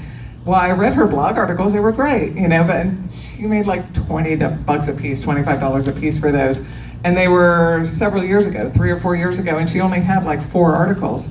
And I said, I know you're a good writer, I'll vouch for you. And I introduced her to my editor at Benton County Magazine. And I just said, hey, if you've got an article, I think you should give my friend a try. And she did, and Vanessa's been writing at least 1 or 2 articles every issue for Denton County Magazine for the past year. So sometimes it's just like in any industry, who you know. But you do want to build your portfolio. If you want to at least have regular freelance writing, you should probably set up a website. That is your freelance writing website.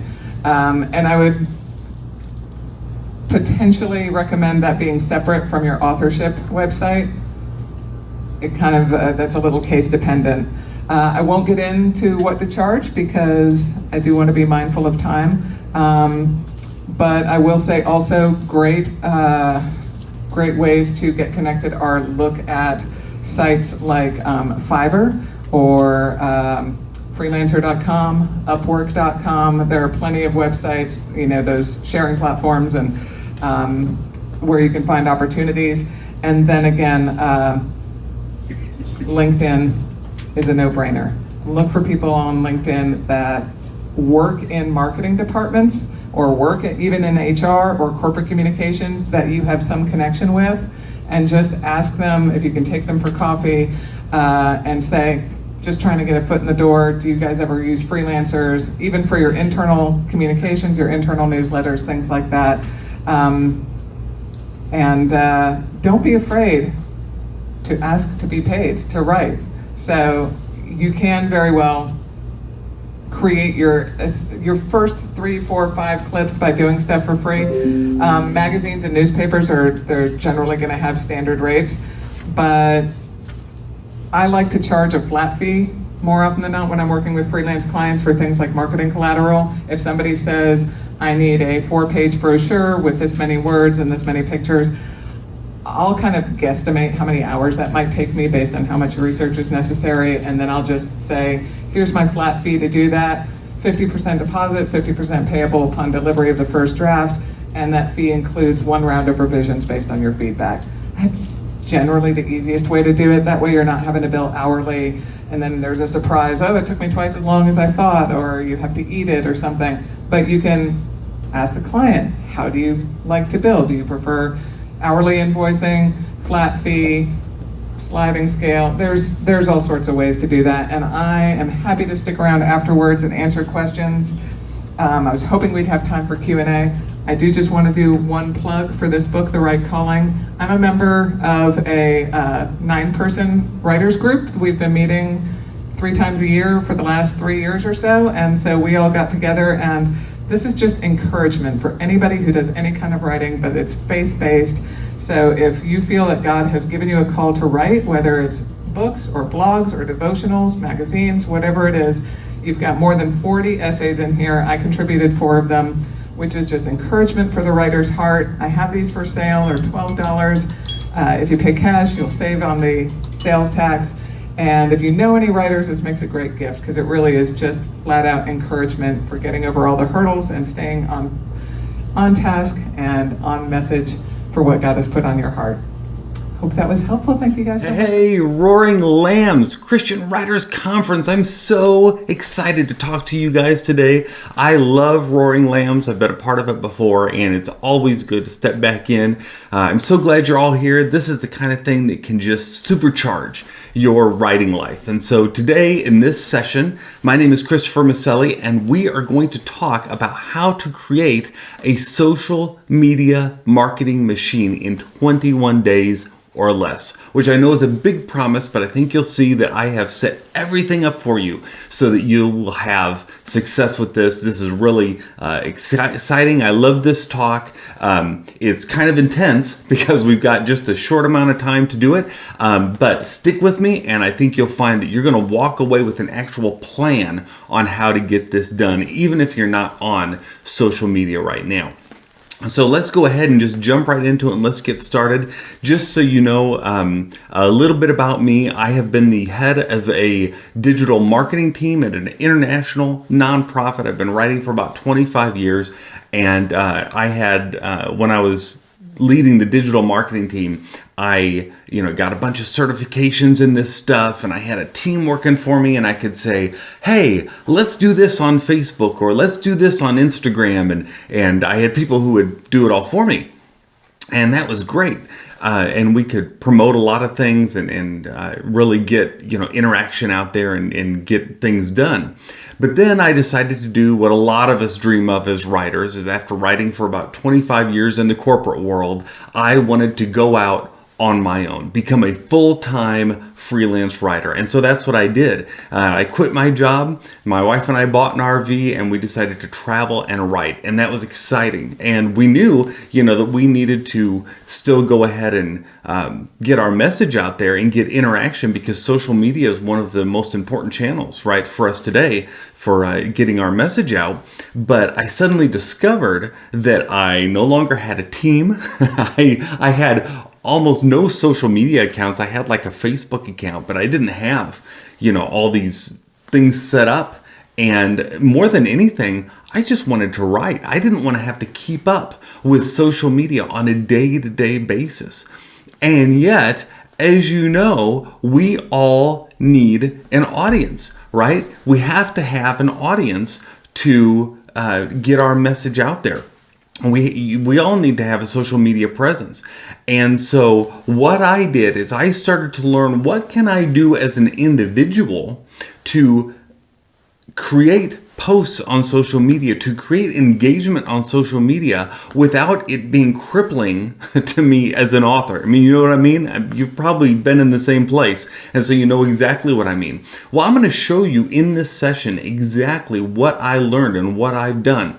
And I have grown from being basically not on social media to having over 65,000 followers in just a few years, right? I mean, it happened very rapidly once I started doing this, once I started engaging with people on social media.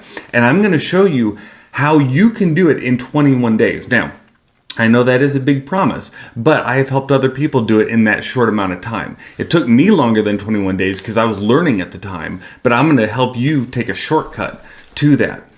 So if you look at 21 days from today, I believe that is July 16th. Write that at the top of your paper. I've given you a paper, by the way. There's a handout. I would pull that out because I think you'll find that very helpful to follow along with, because I'm going to divide up what I did into 3 weeks worth of periods, and you'll be able to follow along with that and actually create your own action plan.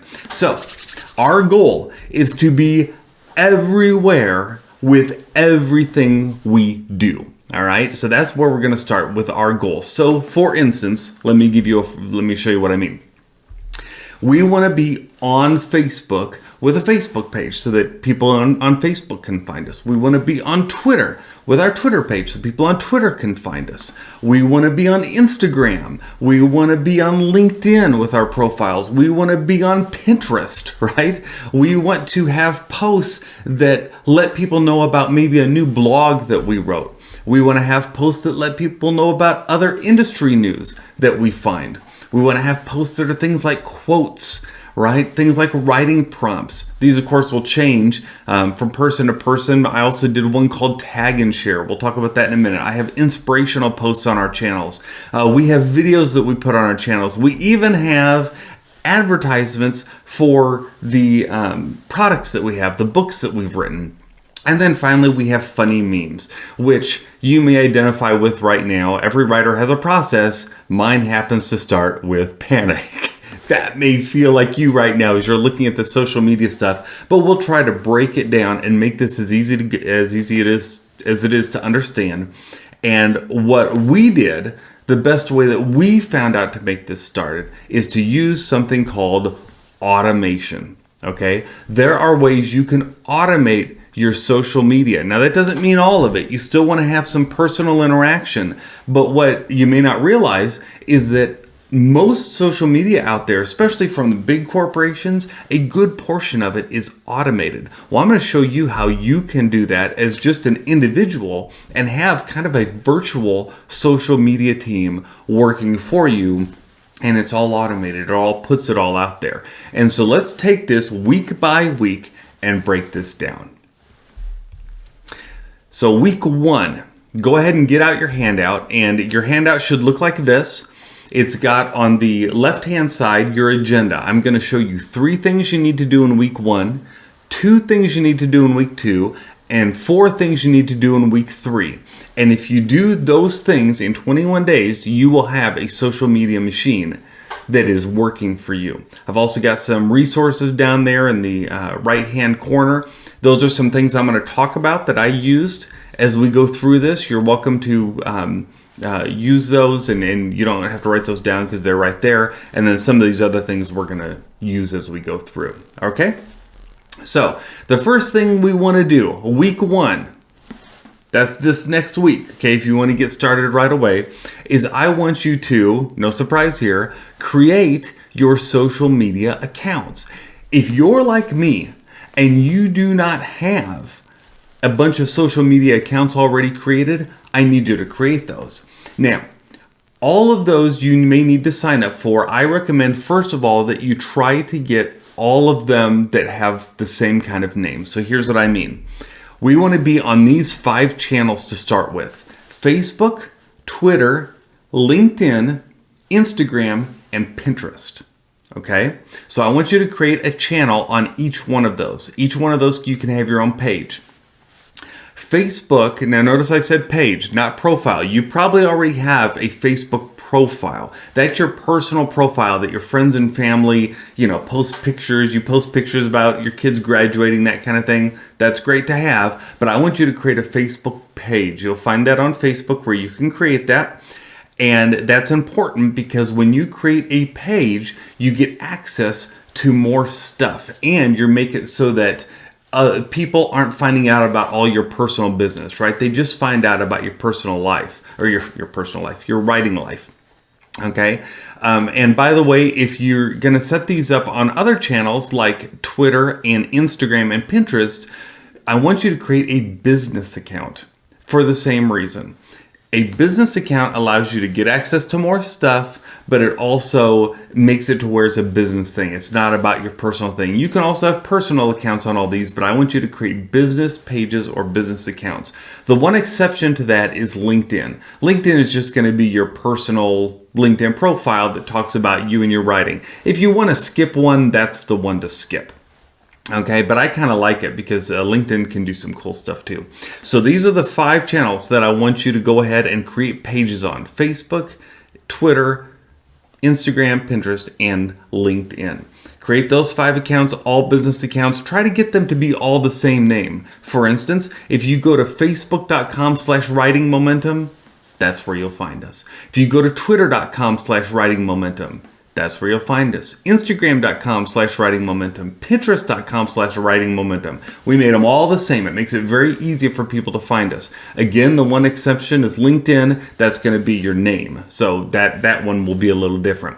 But whatever you choose for your name, whether it be, for me, Maselli was hard for people to spell, so I chose to use Writing Momentum.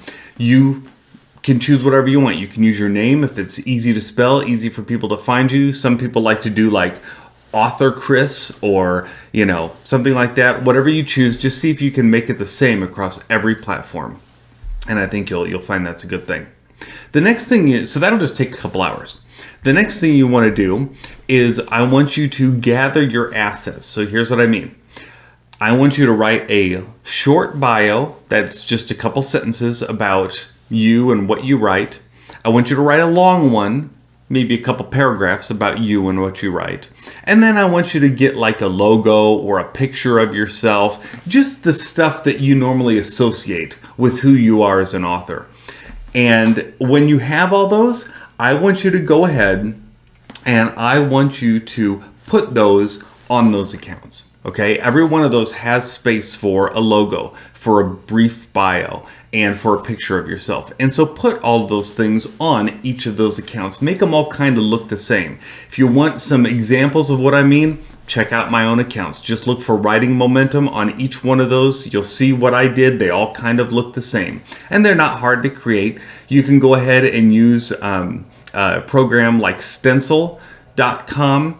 They offer you some, it's normally $15 a month, which you can do if you're going to create a lot of images, but it's free if you just want to create a few images each month. And so you can use Stencil.com to create your headers for each one of those programs. Here's what Stencil looks like.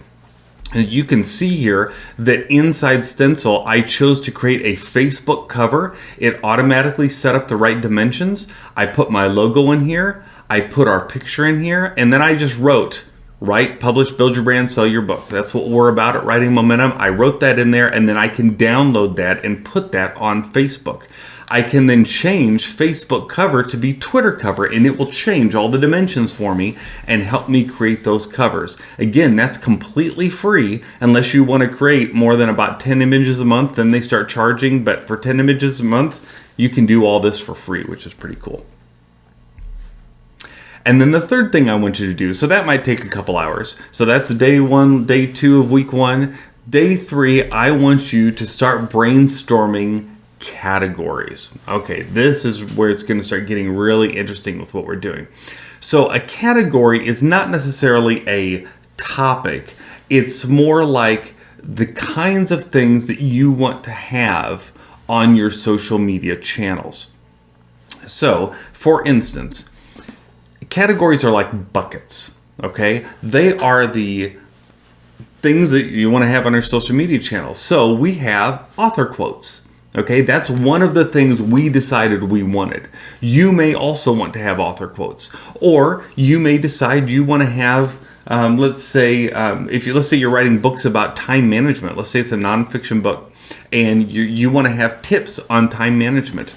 That could be a bucket for you. Okay. Another one we chose is book quotes. These are quotes from books, not authors, but quotes from books. You may want to do something like that too.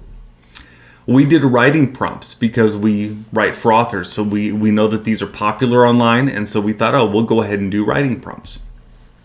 We wanted to do funny memes. So here's some other ideas. Look at these and see if there's anything here that rings true for you that you might want to do as a category on your website.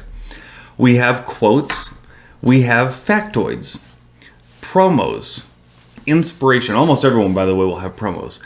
Inspirational posts, tag and share. This is where you tell people, hey, tag someone who's inspired you and then share this with them.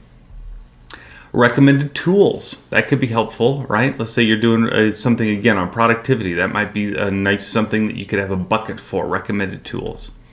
Photos. These could be just general photos of you and your workday if you're a writer that people just like to kind of follow your personality, right? Motivational posts. Just good words that you want to give people.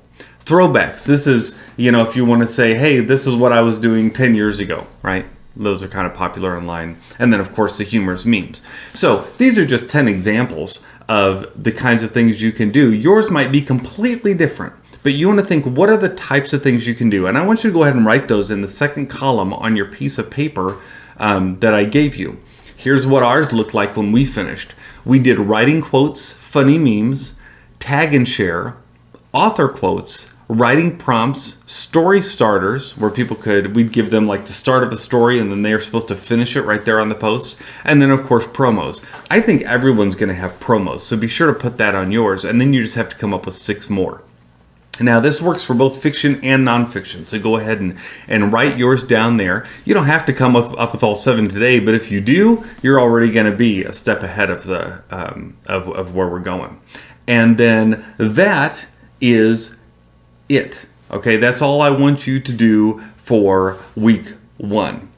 Well, that's not true. I want you to take it one step further. I want you to create those categories, but then here's what you need to do in order to make sure week 1 is done. And this is why week 1 can take a little bit of time on this one. Is for each one of these, I want you to create 52 items for those categories. Okay, here's what I mean. For writing quotes, I sat down and I went on the internet and I searched for quotes about writing. And I found 52 quotes that I liked across various websites. Okay, and I gave proper attribution, but I went ahead and grabbed 52 quotes. I remember when my wife and I were doing writing prompts, we didn't want to use any that anyone else had come up with because that was theirs. We wanted to come up with our own. So I remember she was sitting on the bed and I was pacing in the bedroom, and we would come up with prompts. And I'd say, an alien landed in your backyard. Go, right? Or you open your mailbox and there's a kitten inside. Go. Okay, those are writing prompts, right? And so we came up with 52 of those. We did that in about a half an hour or so. It can take some time for some of these. So set aside several hours to go ahead and get all this information, but get 52 of every one of these, with the one exception being your promos. Your promos, maybe 5 or 10 for your book, and you'll just run those again and again. So why 52? Because there are 52 weeks in a year, and the idea is you want to have one post from each of these categories hit your social media once a week. So by the end of the year, if you will have 365 posts that stretch across 7 categories. Does that make sense? 7 categories, 52 posts each, 365 posts. That's what our goal is. That way we've got a post going out every single day of the year. Pretty cool, huh? And we just created them all right there. We just started creating them. By next week, you can have 52 of these ready to go in each category. And then we are on to week 2. Okay, so week 1 wasn't so bad.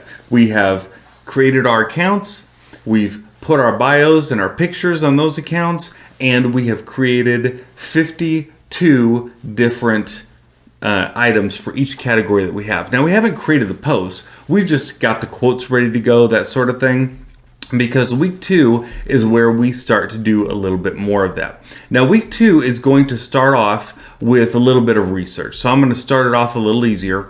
And what I want you to do is research hashtags for each one of these categories. Okay, and you'll see why here in just a minute. So a hashtag, just so you know, a hashtag is something that some of us use and some of us don't. Here's the best way to explain what a hashtag is. Imagine walking into a large convention center where there are tens of thousands of people all talking. It would just be like a roar of information, right? Well, imagine that there are doors all around you, and on each door are words: pirates, time management, writing. If you go into one of those doors, the people inside are talking about just that topic. Suddenly, there's not such a loud roar, is there?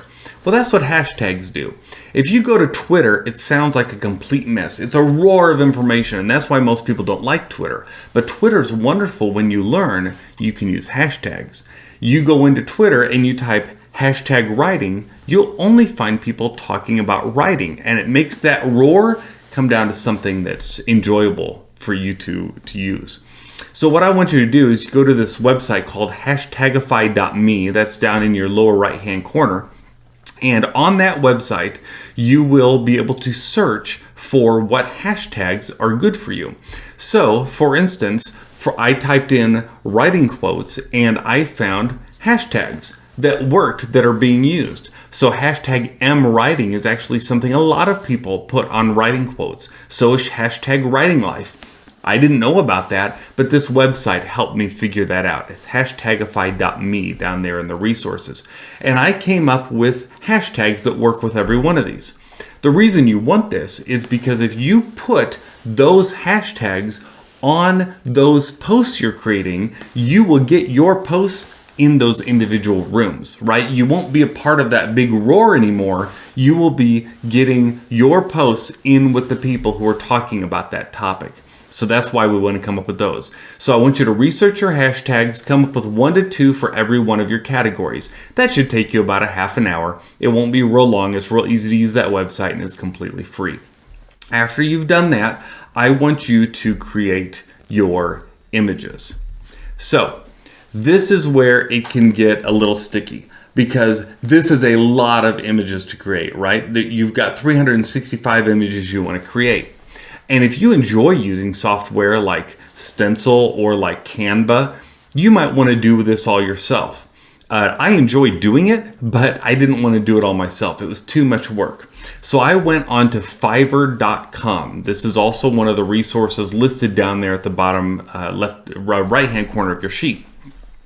And on Fiverr.com, you can find people who will do this work for you for very, very low cost. You can see on here, I'll create your social media content post. She's starting at $40. It doesn't say how many she'll create there, but it's probably pretty affordable.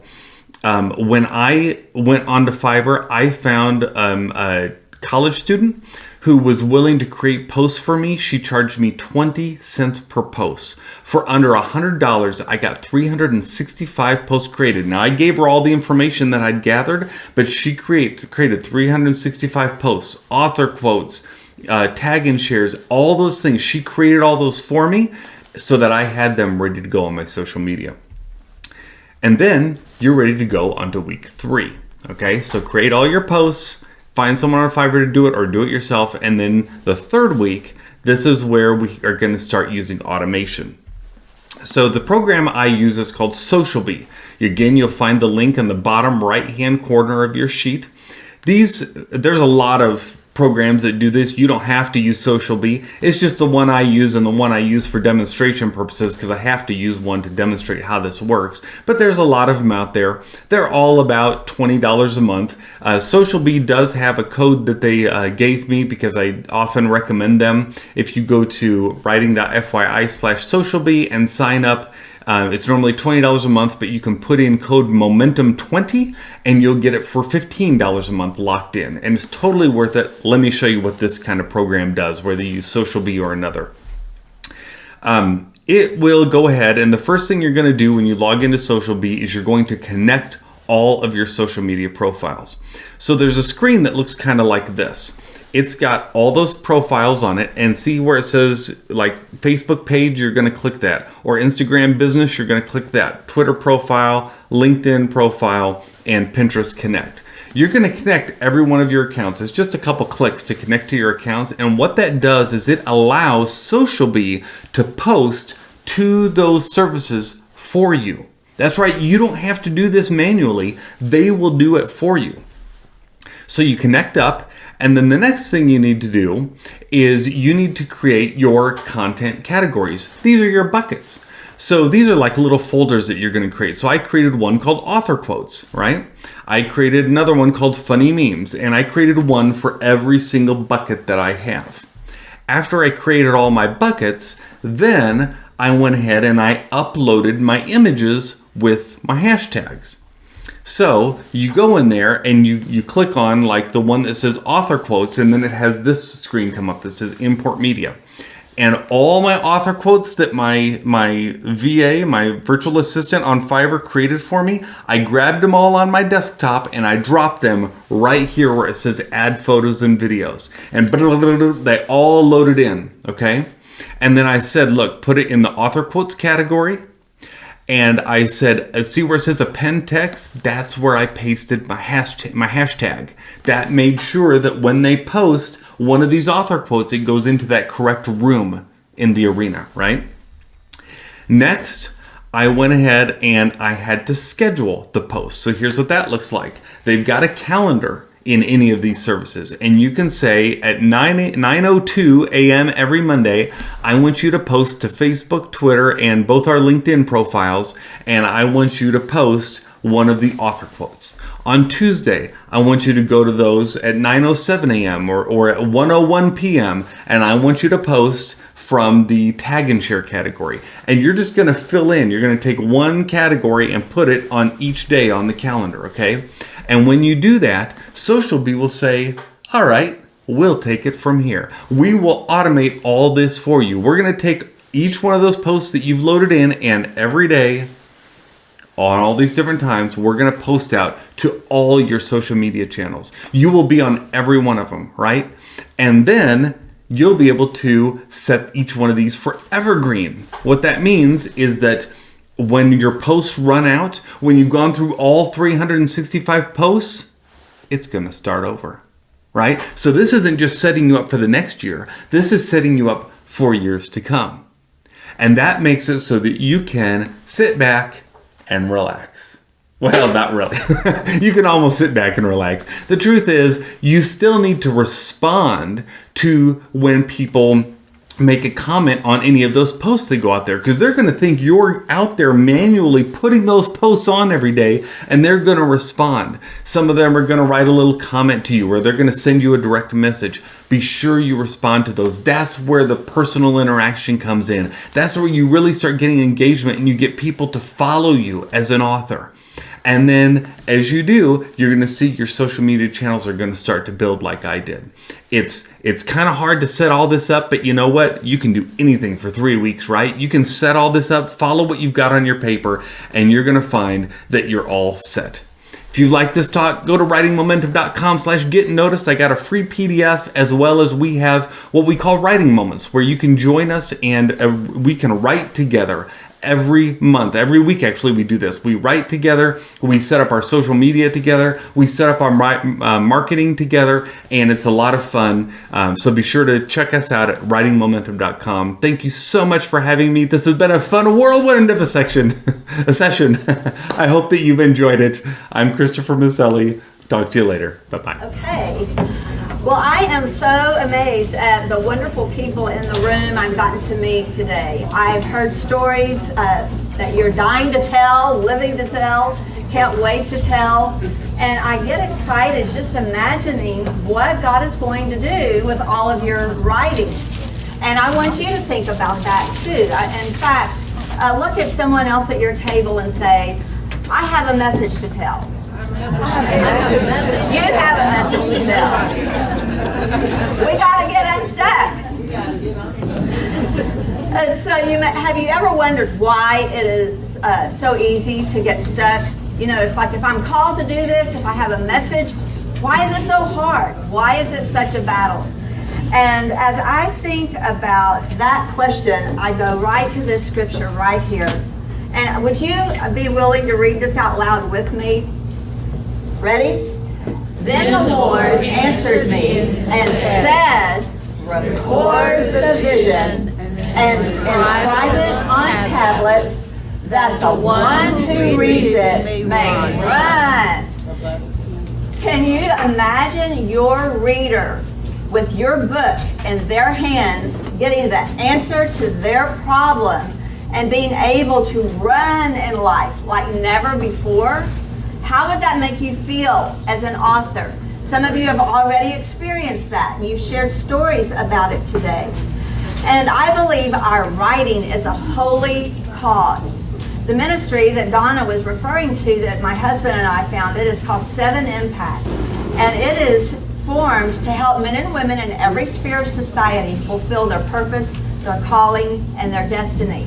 And I call it living on fire. Now, I have a fire story, which would be for another day, but I've come through a real fire, and I've been refined by the Lord, still a work in process, but I'm coming on the other side of that experience. You've all had fires to come through, to walk through, amen? Yeah. And as you do, you come out changed, and you have a message to tell the world, to tell the people out there who are going through what you've gone through or may have had something similar and they don't know the way out. So that's what we mean when we say that. The one who reads it may run. That's what we're talking about. I met an amazing woman at my table who has been through a horrific COVID battle and was intubated for a number of days in hospitals, 70-something days, and she's got a story to tell. And she's working on it, and she's going to do it, aren't you, Nancy? Yes, she is. And when she does, the people who need her story are going to be equipped to run. So just understand, the fact that you get stuck sometimes, it's just a confirmation you've got a message to get out. And now we're going to talk about what to do about being stuck. Now, first of all, just recognize when we get stuck. It happens when we're feeling uncreative, like the well is dry, no new ideas, or we just can't get started. You do all the things to get ready to write, but you never write. You have distractions. The phone's ringing, the television's on, neighbors are knocking at the door, dogs are barking. Your focus goes blurry. And in the handout, if you want these ideas, you have blanks that you can jot down as much of this as you want to on our gold handout. Maybe for you, you get stuck when you're facing a deadline and you're like, help, this is due tonight. I put it off until today. Now what am I going to do? I have nothing to say. Other times, negative thoughts. Been there? Oh, why did I sign up for this? Do I really have anything to say? How could I really help anyone with this book? Will I ever get done? These thoughts creep in and slow us down. Sometimes we throw our hands up and say, I'm just too tired to do another article or to do another piece. Uncertainty is a thing that takes up our bandwidth when we just let that negativity come in. And then just mounting pressures of life. And so we know we get stuck, and we know these are the kinds of things that happen when we get stuck, and we're here right now, today, at this point in the day, after you've gotten all these wonderful tips, tools, and how-tos, so you can get ready to be unstuck and stay unstuck. Getting unstuck, here's a few practical ideas. Again, jot down the ones that stand out to you. Organize your space, when and where and how you're going to write. I'm in the process of writing a book about living the on-fire life right now. I have an office full of flip charts, whiteboards, manuscripts, handouts, all of these things like Lisa talked about, where we have all our content, we're chunking it into chapters and we're getting it ready. And so I have these things around me, but they can overwhelm me. And so what I have found, I just rearranged my office. I moved my table out into the very middle of the room. I put my flip charts out where they're the thing I'm going to see, and I've got the flow of my book lined out. And one of the things that can happen to us, we get lost in the weeds. This can happen to me. If I'm in a chapter where I'm concentrating and focusing, I can get so lost in that chapter because I love what I'm writing about. And I lose all context for what was before and what is going to follow. For me, having the flip charts with the flow of my whole book in front of me helps me say, okay, that's my whole panorama of the message. I'm going to talk about how people get burned. I'm going to talk about the battle they face. I'm going to talk about the answers. And then I'm right here, so it helps me focus. I'm writing answers today. And so that perspective of that visual is very helpful for me. Get a writing buddy. I've heard several of you refer to writing groups or writing buddies, and that's an awesome idea if you find somebody who you can kind of be peer to peer with on this. Don't choose just anybody, a partner or a group. Be kind of picky about it. You want someone who believes in you and what you're doing, and you don't want to put your vision before the naysayers, okay? Whoever they are, they're lurking behind every corner. And so be very, very particular and selective about who you write with and who you communicate with. It's great to have a habit of writing where you may write a certain amount of time a day or in a certain rhythm. So you have to do, again, what works for you. This morning I gave away, with Donna's help, a prompt generator book, and you got it, didn't you? Yes, I did. And so I just picked that up, I think at a Michael's store one day, and I thought, this is interesting. It has a jillion things you could write about. There are also prompt generators available to you online, and they're just a great way to kind of stimulate your creativity. Now here's one that my editor gave me just this week. Write it in your head. I have an editor, a trusted editor, who I greatly respect her work, and she's helping me go through my whole manuscript right now. And she's great at presenting an idea. Justify this. Do you have a quote for this? How can you prove this? Like, she pushes me, and I welcome it because it makes me a better writer. And I asked Jackie, I said, now what do you do, Jackie, when you get stuck on what's next in part of your writing? She goes, I write it in my head. I said, what do you mean? How do you do that? What do you got in there? And she says, well, I just start imagining what the next scene will be. I don't have to be at my computer. I can be going to bed at night. And she writes a lot of Christian fiction. And she said, I'm just thinking about the character and like, I wonder how they felt when that didn't work out. Or I wonder what they're gonna do next. And she just starts imagining the next scene. And by the time she gets to sit down at her computer the next day, she's already run through the storyline in her imagination. And that daydreaming has fed her the next part of the script. I already mentioned I'm big on visuals. I was so stuck on this book I'm writing on right now that I had to start talking to myself. You ever talk to yourself with a little self-talk? And I made a sign that says best-selling book in progress. And I put it on top of my whole big old stack of papers. And when I get in there and get kind of lost in the weeds, I go like, oh yeah, I gotta write this bestseller book. Picture your audience. You know, we started with that. Like, think of the person whose life will be changed because you did your assignment. You did your writing. And if you know of a person that's been moved by your story and that's in your corner and is encouraging you, get a picture of them and put it up on the whiteboard or on the bulletin board. You can even cut out pictures out of magazines that are the audience you're looking for if you don't have a real picture to use. I am a huge proponent, you'll understand this more as our time goes on, of compartmentalized mini deadlines. A lot of times we are overwhelmed by the big deadline and it just seems insurmountable. I've seen that look on several of your faces today, like, I want to write, I know I'm supposed to write, but I don't know how it'll ever happen. It just feels like that big idea over the rainbow or on the horizon. And when you break it down into little mini bites and you get one of those done and you can pat yourself on the back and say, hey, I did it. It's encouraging and it gives you momentum and it gives you increased energy to keep working. I have an email list that I communicate with regularly, and I had bravely announced to all of them I was going to have a new book on prayer by the end of the year. This is about 3 or 4 years ago. Well, guess what? December came, I had no book. I had a lot of great ideas, I had a lot of stuff spread around, but I didn't have a book. And I got brave. You know, sometimes we think we have to put our best foot forward and never let anybody in on our struggles, but I found it really works a lot better to just be transparent and be authentic. And so I wrote out to my email list, I said, y'all know that book I was gonna have to you for Christmas?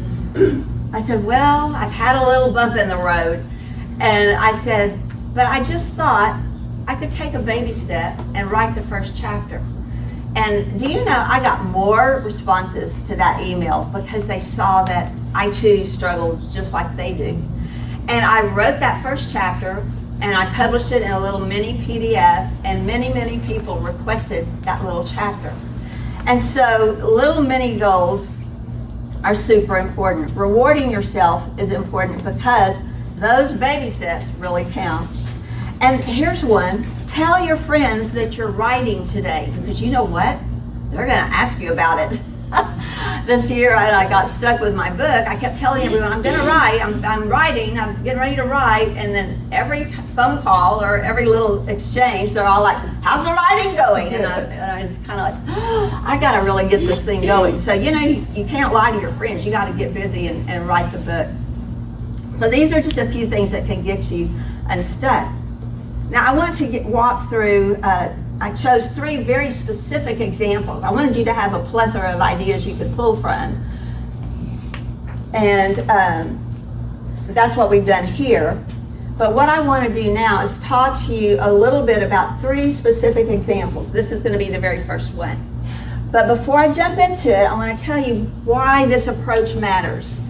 We've talked about why we get stuck. We've talked about some ways to jostle all that loose, you know, and get unstuck, right? But do you ever wonder, why do I keep getting stuck? Like, why can't we just stay unstuck?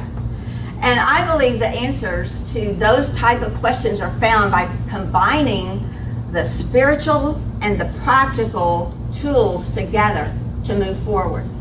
I'm a preacher's kid, I'm a praying girl, I'm a praying mama. That's my baby girl I've prayed for 40 years back there at the big table. And you know, everything I do, whether it's my staff, my team, my family, my husband, we're all about seeking the Lord for everything we do. But how many of you know, even when you're praying, that the Lord still has things that are on your plate to do, right? It's that obedience thing. And so by putting the spiritual and the practical tools together, you can truly make a very important difference in moving forward. It's not all work and it's not all prayer, but it's all work and prayer combined together. So here's my specific example, and you've got on your handout a picture of a little palm tree down there. This is where we are on number 3. I don't recommend doing this lightly, what I'm about to explain to you, but I do recommend it with a well-chosen partner for this escapade, okay? This last year, just about 2 to 3 months ago, I had a rendezvous, I figured out, with a friend to a luxury Airbnb where we both came together for a very intentional got your attention, a very intentional end game result.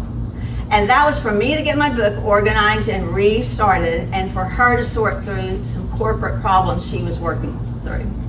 You don't want to go off to an Airbnb with a chatty Cathy, someone who's going to talk your arm off the whole time. You don't want to go to an Airbnb where you have to do all the cooking and all the work, and you never do even get to your project. You want a plan and an agenda. Well, this is my friend Gina and me, who are very like-minded. We've been friends, met in the industry world where I was in the corporate training field for a college, as she was for her chemical company. And we met and hit it off. And one of the things we love is we can talk about everything. The family things, the good things, the hard things, the spiritual things, the work things, and we get each other on all those levels. So I told her, I said, Gina, I've got to get unstuck on this book. I've heard of an idea and I want to try it. This is what we're going to do, if you agree. We're going to find this luxury Airbnb. We're going to go to a beautiful, spacious home. I said, I'm going to print out all the chapters of my book, the draft form, and I'm going to put each one in a folder. And when we get to the house, I'm going to spread these folders throughout the house in certain areas. You're going to bring your flip charts and your work stuff, what you want to work on. And the first night, we'll sit down and we'll map out an agenda for the 4 days that we're going to be there. We're not going to spend a lot of time and fuss on food. We'll go out once a day. We'll have simple meals that we bring the food for.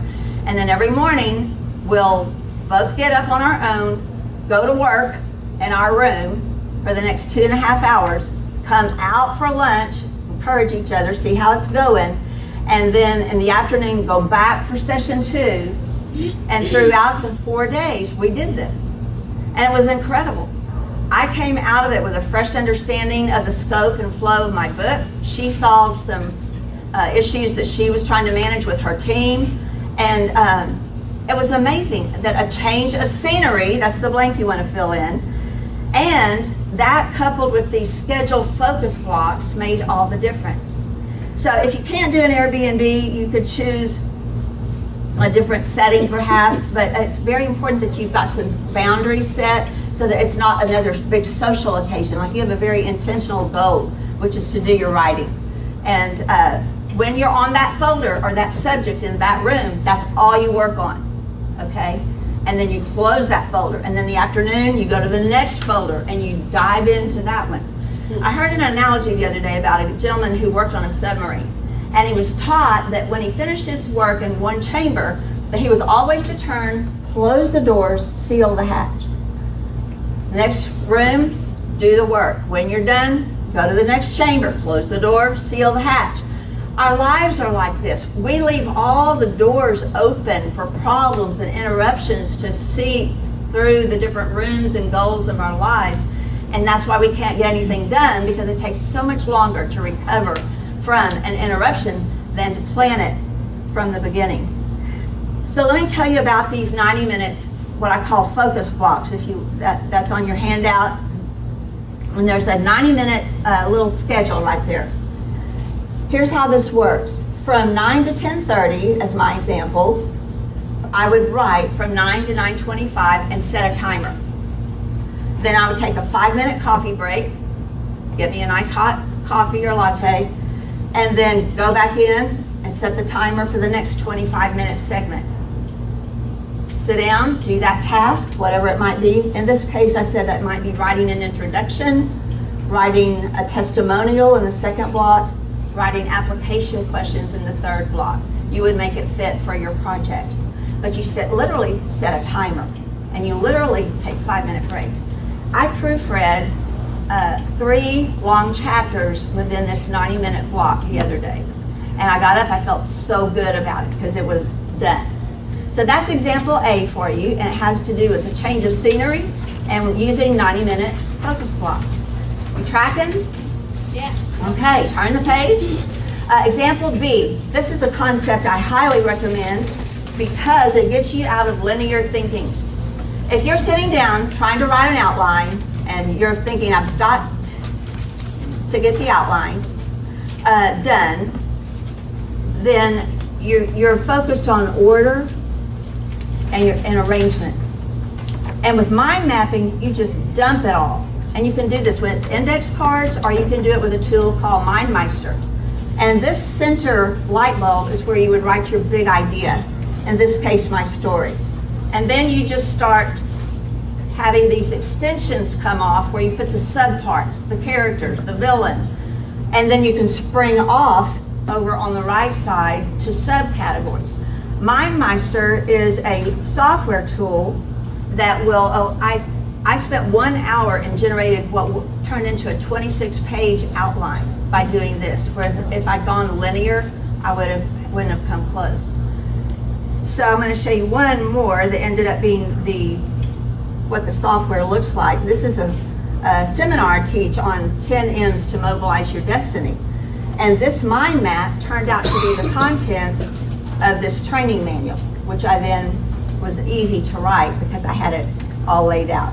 So I highly recommend MindMeister and mind mapping. You can also do it with index cards. If you don't want to use the software, just write an idea on each card and then arrange them in a similar way. All right, ready for example 3?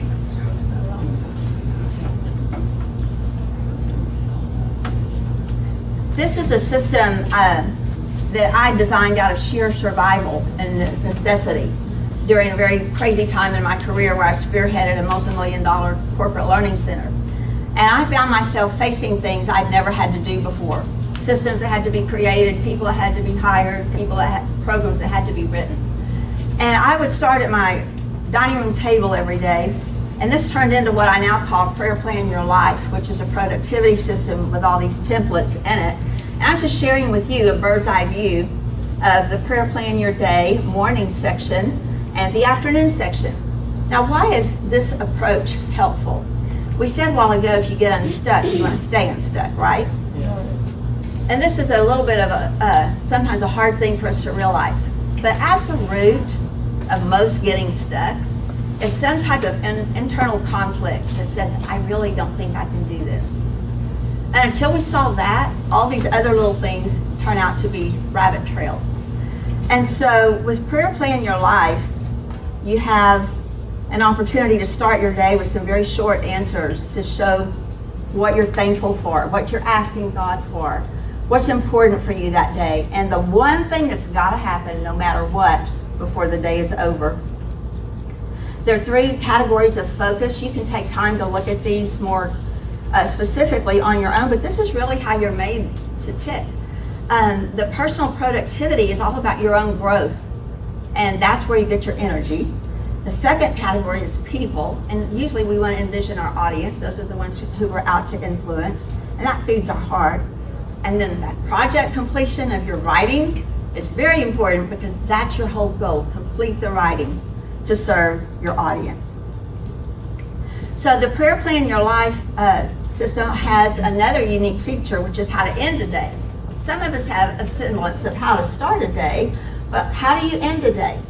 The reason we don't get good rest is because we have too much occupied bandwidth and unfinished business from the day. You ever done that? You're trying to go to sleep and you remember what happened in this meeting with Joe or with this situation or this unfinished project. And at the end of the day, this is your chance to level things up and just say, Lord, what insights can I gain from today? What could I have done differently? And this shows you the specifics of how you would actually work through that. So the Prayer Plan Your Life system is the book that I did bring today. I have these at the very back of the room. And with this purchase of a Prayer Plan Your Life 90-day journal, you'll have a chance to create a one-page life plan. You'll look at the 7 areas of your life, get some clarity on those and what you want to accomplish. And with this comes a 5-part masterclass free along with the purchase of the book. And it walks you through with videos and worksheets how you actually apply that. You know, I've often wondered why we pay such little attention to our callings in our lives when if we were going to school to be a dentist or any other professional, we'd read the textbook and do the homework and for sure get that continual training so that we stay fresh. But very few times in a person's life do they take the opportunity to step aside and say, God, what is my calling? Clarify it for me again. And how should I go about it? And what are the things I should accomplish in the next 90 days? I know the Lord yearns to encourage us in those things. And in fact, one of the things that Donna and I just had put together, which is here on the last page, is a seminar to kind of help you get a reboot with those very things. And it's called Reboot. Reboot your purpose, your passion, and your profit. And you know those three things go together. And in this seminar, which will be a limited enrollment, fairly small seminar, there's going to be one-on-one time with us as coaches to help you develop your plans and action plans to actually put that forward and make that difference in your life. You're so worth it. Your audience needs you to complete the work. They need to be able to run with what it is that you're doing. And I'm excited to see the fruit of your labor from spending this time together today. Thank you, Lynn. I am. Hi, y'all. I know this is the last one, and you're like, okay, just hurry up because I'm ready for a nap. I don't blame you. That cookie that I ate, that zing that I got from that cookie is so gone right now. So we're gonna have a little bit of fun here. So I want you to enjoy this because, hey, at some point you're gonna have finished that book. Finish the book. You're gonna have finished that book, and then you're like, what do I do now? Okay, let me help you. So I want to share with you a little bit about what to think of as you're finishing the book. The very first thing you're going to want to think about is not working. There it is. Okay, I went too far. I have got to wait. So when your book gets done, it's going to stand up here on an Amazon page and look all pretty and prime. But what do people see when they look at that Amazon page? Well, Amazon has actually done a bunch of these. Years and years and years ago, they did a heat map. And so this shows you where people were looking on the heat map. And if you take a look at this section up here, can y'all see that little red button? If you take a picture of that little section up there, that's actually 5 different pieces of information up there. Whereas this other heat map that looks about the same, 1 piece of information, it's the cover. So you've got the cover here, and you've got all this other information up there. So you tell me which one is most important. The cover. The cover. Ladies and gentlemen, this is your #1 marketing tool. It is not made for you. It is not made to tell the story. It is not made to make you feel good. This is made for one person, the browser. The browser in Amazon is the only one that's important to that cover. And that's what you have to put into your mind. So we're going to talk a little bit about covers, and we're going to have a little bit of fun too. So let's take a look here. 3 different things that you need to have when you're thinking about your cover. The first one is, does it catch the eye of the reader? Yeah, I know I left a little blank for you and everything. Does it catch the eye of the reader? Well, let's take a look at some of these. We're going to see if they catch the eye of the reader. We really are. I pushed it. There it is. Okay, so which one of these 2 catches your eye most? This one over here? Is that a yes? The one on the other side? No, this one over here? Okay, well, let me tell you what the readers say. The one over there has about 20 different reviews, maybe. This one has over 1,000. Why? Actually, it's the color. The color catches the eye. The white, it depends. The white can catch the eye, but in this case, the color catches the eye. Here we go. Here's another one. Okay, come on. Yeah, I really did. There it goes. I don't know why. Okay, so which of these 2 do you think are going to have the most reviews, the most positive reviews? Yes, the sunflower in a huge way, because what is all of this stuff? There's so many words here. That's too much for my mind to even handle. That's going to catch the eye. Okay, now let me give you one more. This one you're going to go, oh wait, I don't know which is which. And there's a reason why you don't know which is which. Come on. There's a reason why you don't know which is which, because all of these are in over 1,000 reviews. Very positive reviews. Check out the colors. By the way, all of these were devotionals. Check out the colors here. Check out the titles. Prevail, strong, beautiful. Just 1-word titles that's very eye-catching. It's going to grip the reader as they're looking for devotionals. So the first thing is eye-catching. The second thing is going to be the colors. Well, it's going to say it in just a second, I promise. So the colors is actually the second thing, and the reason that the colors are important is because the color that you choose to use for your cover actually infers the kind of book that you're reading. We call it a genre. If you don't know what your genre is, ask somebody, ask a professional. They'll help you figure out your genre. Wait, you went away. Come back to me. So, we're going to take a look at some different colors here in genres. Again, we have devotional. Take a look at the muted colors. Now, most devotionals, sorry fellas, most devotionals are for women. I don't know why, but it's just the way it is. There are some men devotionals. Guess what color they are? Manly colors, brown. They're big manly colors. But most of the devotionals are women's colors. Can anybody tell me what this next one is? I bet you can as soon as it pops up. I'm gonna have to start clicking it faster. I love her. Yes, isn't she awesome? So awesome. This is suspense. Go figure. Okay. The next one, come on, everybody. Yes. This next one is a little trickier. Come on, baby. This is a how-to. Notice how clean cut it is. Okay? This is very clean cut. Only a couple of colors are used. They're not really bright colors. It doesn't look like a coloring book. They're kind of muted tones. This one does look like a coloring book. That's because it's a cozy mystery. I do not know why, but cozy mysteries are always going to look a little bit like a coloring book, and most cozy mysteries will have some element of a cartoon on them. And then our very last one down here is Christian Living. Christian Living usually has something glowing on it. Something glowing, something radiating is what Christian Living will have. So both fiction and nonfiction are going to have certain kinds of colors. That's the second one. And then the third one is going to be readability. So take a look, and you guys know this already if you've looked on your phone at Amazon at a list. Isn't this a nice cover?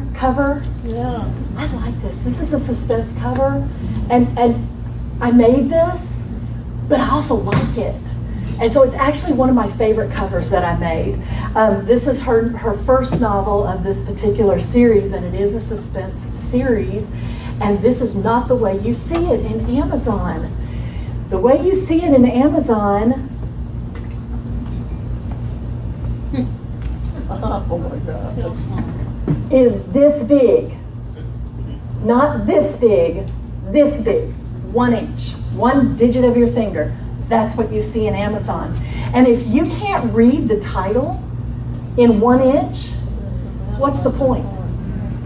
Okay, so you've got to be able to keep that in mind as well. 1 digit. So, what is the cover purpose? The cover purpose, the first one is worth saying it again. Catch the eye of the browser. It's worth saying it again. The second one is to define the genre of your book. Gives a little bit of insight about your book, like I said, with colors and sometimes with the elements of it. So we're going to play a game, and I'm going to show you a couple of bestsellers. Now these are all bestsellers, and these are all the different genres we just talked about. You tell me, and I'm going to play Vanna. Let's go with, which one is this one? Romance. Okay, it's romance, but it's something else. Historical romance. Yes, it would be historical romance, because take a look at her dress, take a look at his outfit. And when you have 2 people on the cover, chances are that's historical. So let's take a look at this one. How about this one right here? Cozy mystery. Cozy mystery? Yes, look at the cartoon. Let's look at these 2 right here. These have the same kind of coloring. Why is that? It's a romantic. They're suspense. It could be a sequel, but in this case, they're both suspense. Look at the dark colors. That's going to be suspense. So we have this one over here that has 2 people. That would be romantic suspense. And then we have this one with just one person would be general suspense. Now, to be honest, a lot of romantic suspense will also have a woman's face on it. But in this case, for these purposes, this works. Now let's take a look at this how-to. Remember what I said about the how-to? That it's kind of clean cut.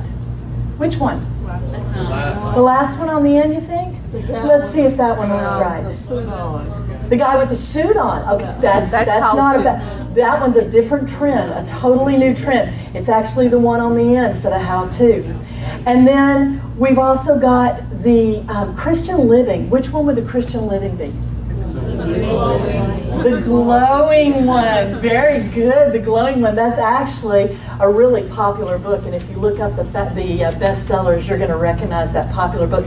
So that shows that our last one here is this smiling guy down here. That is a new trend for contemporary romance to put a guy's picture on the book. It used to be, it always had to be the woman, or it had to be the woman with the guy, or the back of the woman, or something. Right now, it is the guy's picture. So we're going to play another game. This is what you have on your handout. So take a look at this. Take your little handy-dandy pen and make a mark through the covers that you don't like. I chose 5 that I like. And then my daughters talked me into 2 more. So I chose 5 that I liked, and my daughters talked me into 2 more. Let me give you about 30 seconds. Just mark through the ones you don't like, and then we're going to go through them.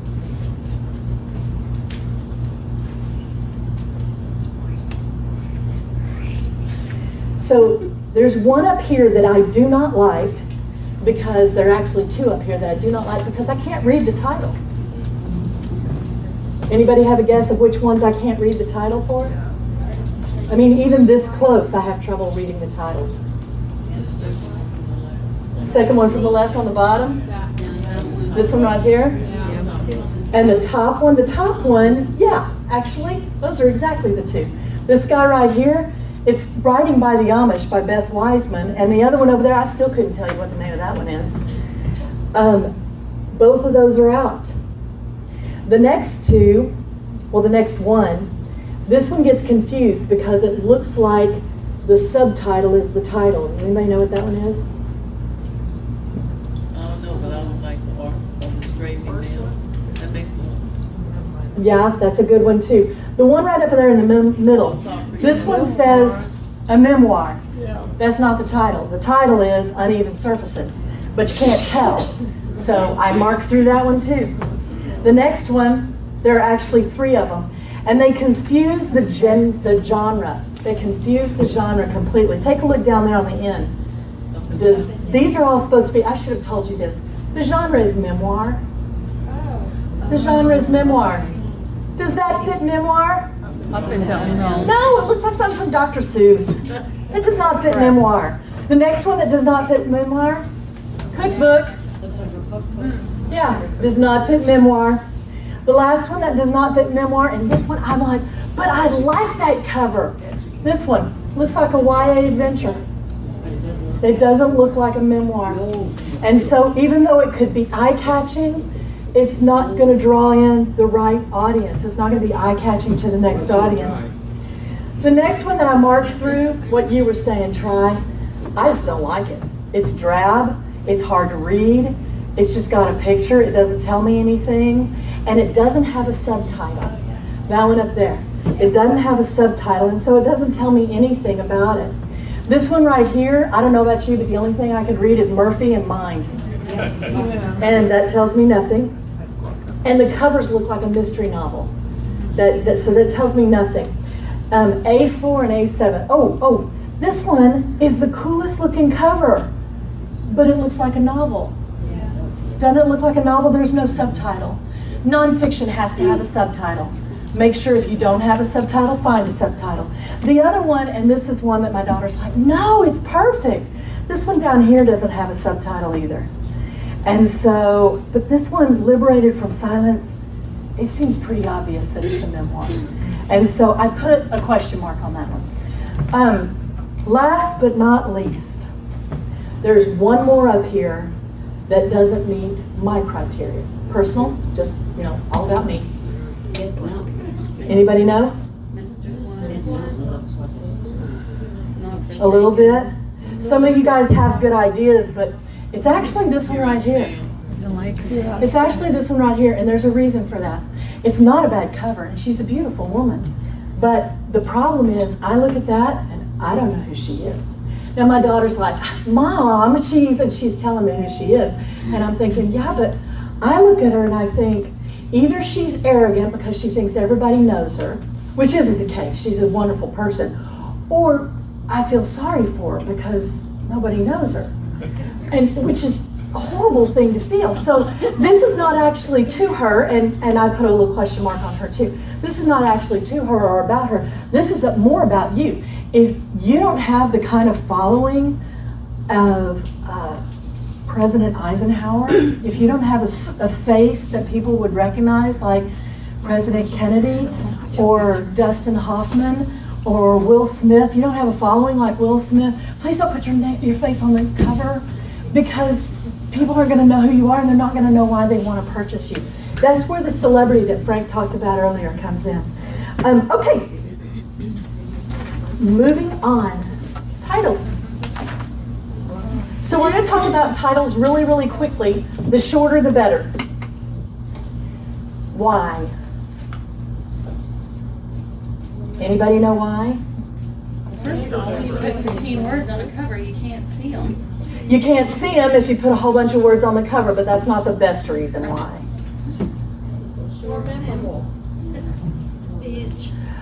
The best reason why is that you have readers like me who have a memory of a goldfish. I can remember a one-word title. I can't remember "He who said he could, and because he did, he came." I'm not going to remember that. I'm not. Tell me, are any of the rest of you quote that back to me? Because I can't even quote that back to me. No. And so the shorter the better. And the second thing you need to make sure you're careful about when it comes to covers, and I don't care how cute it is, and I don't care how much you like it, spell it right. No extra weird oddities up here. If you put in ...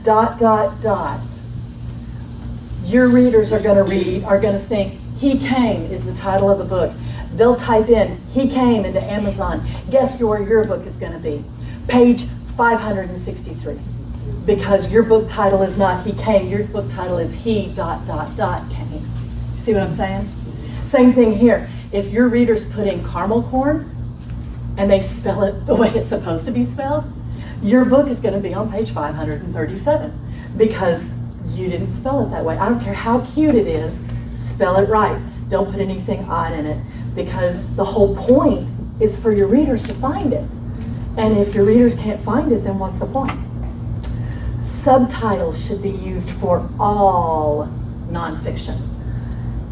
Subtitles are becoming very popular in fiction. Fiction writers. Subtitles are becoming very popular in fiction because they tell you the genre. And so, counterpoint. I don't have a subtitle up here, but I do have Heath Point Suspense, which is the series title.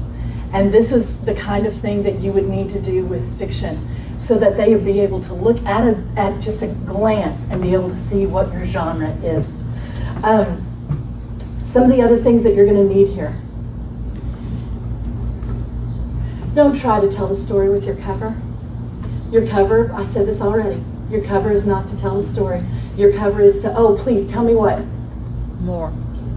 Catch the eye of the browser. That's what your cover is for. Okay, so the next thing you're going to need to make sure that you have, put your name at the top, subtitle or series name. Put your name at the top or at the bottom. Oftentimes if an author puts their name in the middle, the reader subconsciously puts their name as part of the title, especially if you have a name that could be part of the title. So make sure you put your name. It's a nice Z is the way that publishers call it. They call it a Z. So make sure you have a Z with your cover. The next thing, and I don't have these all listed, sorry about that. The back cover copy. It's also not supposed to tell the story, you guys. Your back cover copy is a description. And just like the cover, its job is to catch the attention of the browser.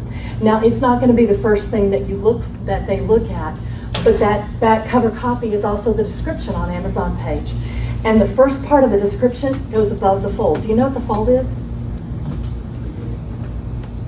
Something like that. The fold is actually, I'm getting out of the lights so that I won't have shadows on my face. The fold is actually a newspaper term. So that when you're looking at the newspaper and you're looking at the headline, the newspaper, the top of it is above the fold.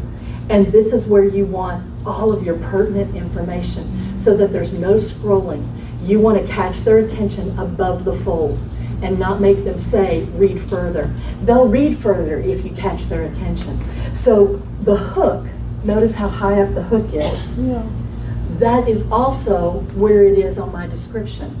That same hook in a font that is bigger is where it is on my description, so that it really shows up, so that it's going to grab their attention and make them look more into it. The hook on this one says, someone is determined to finish the final assignment of a murdered hitman.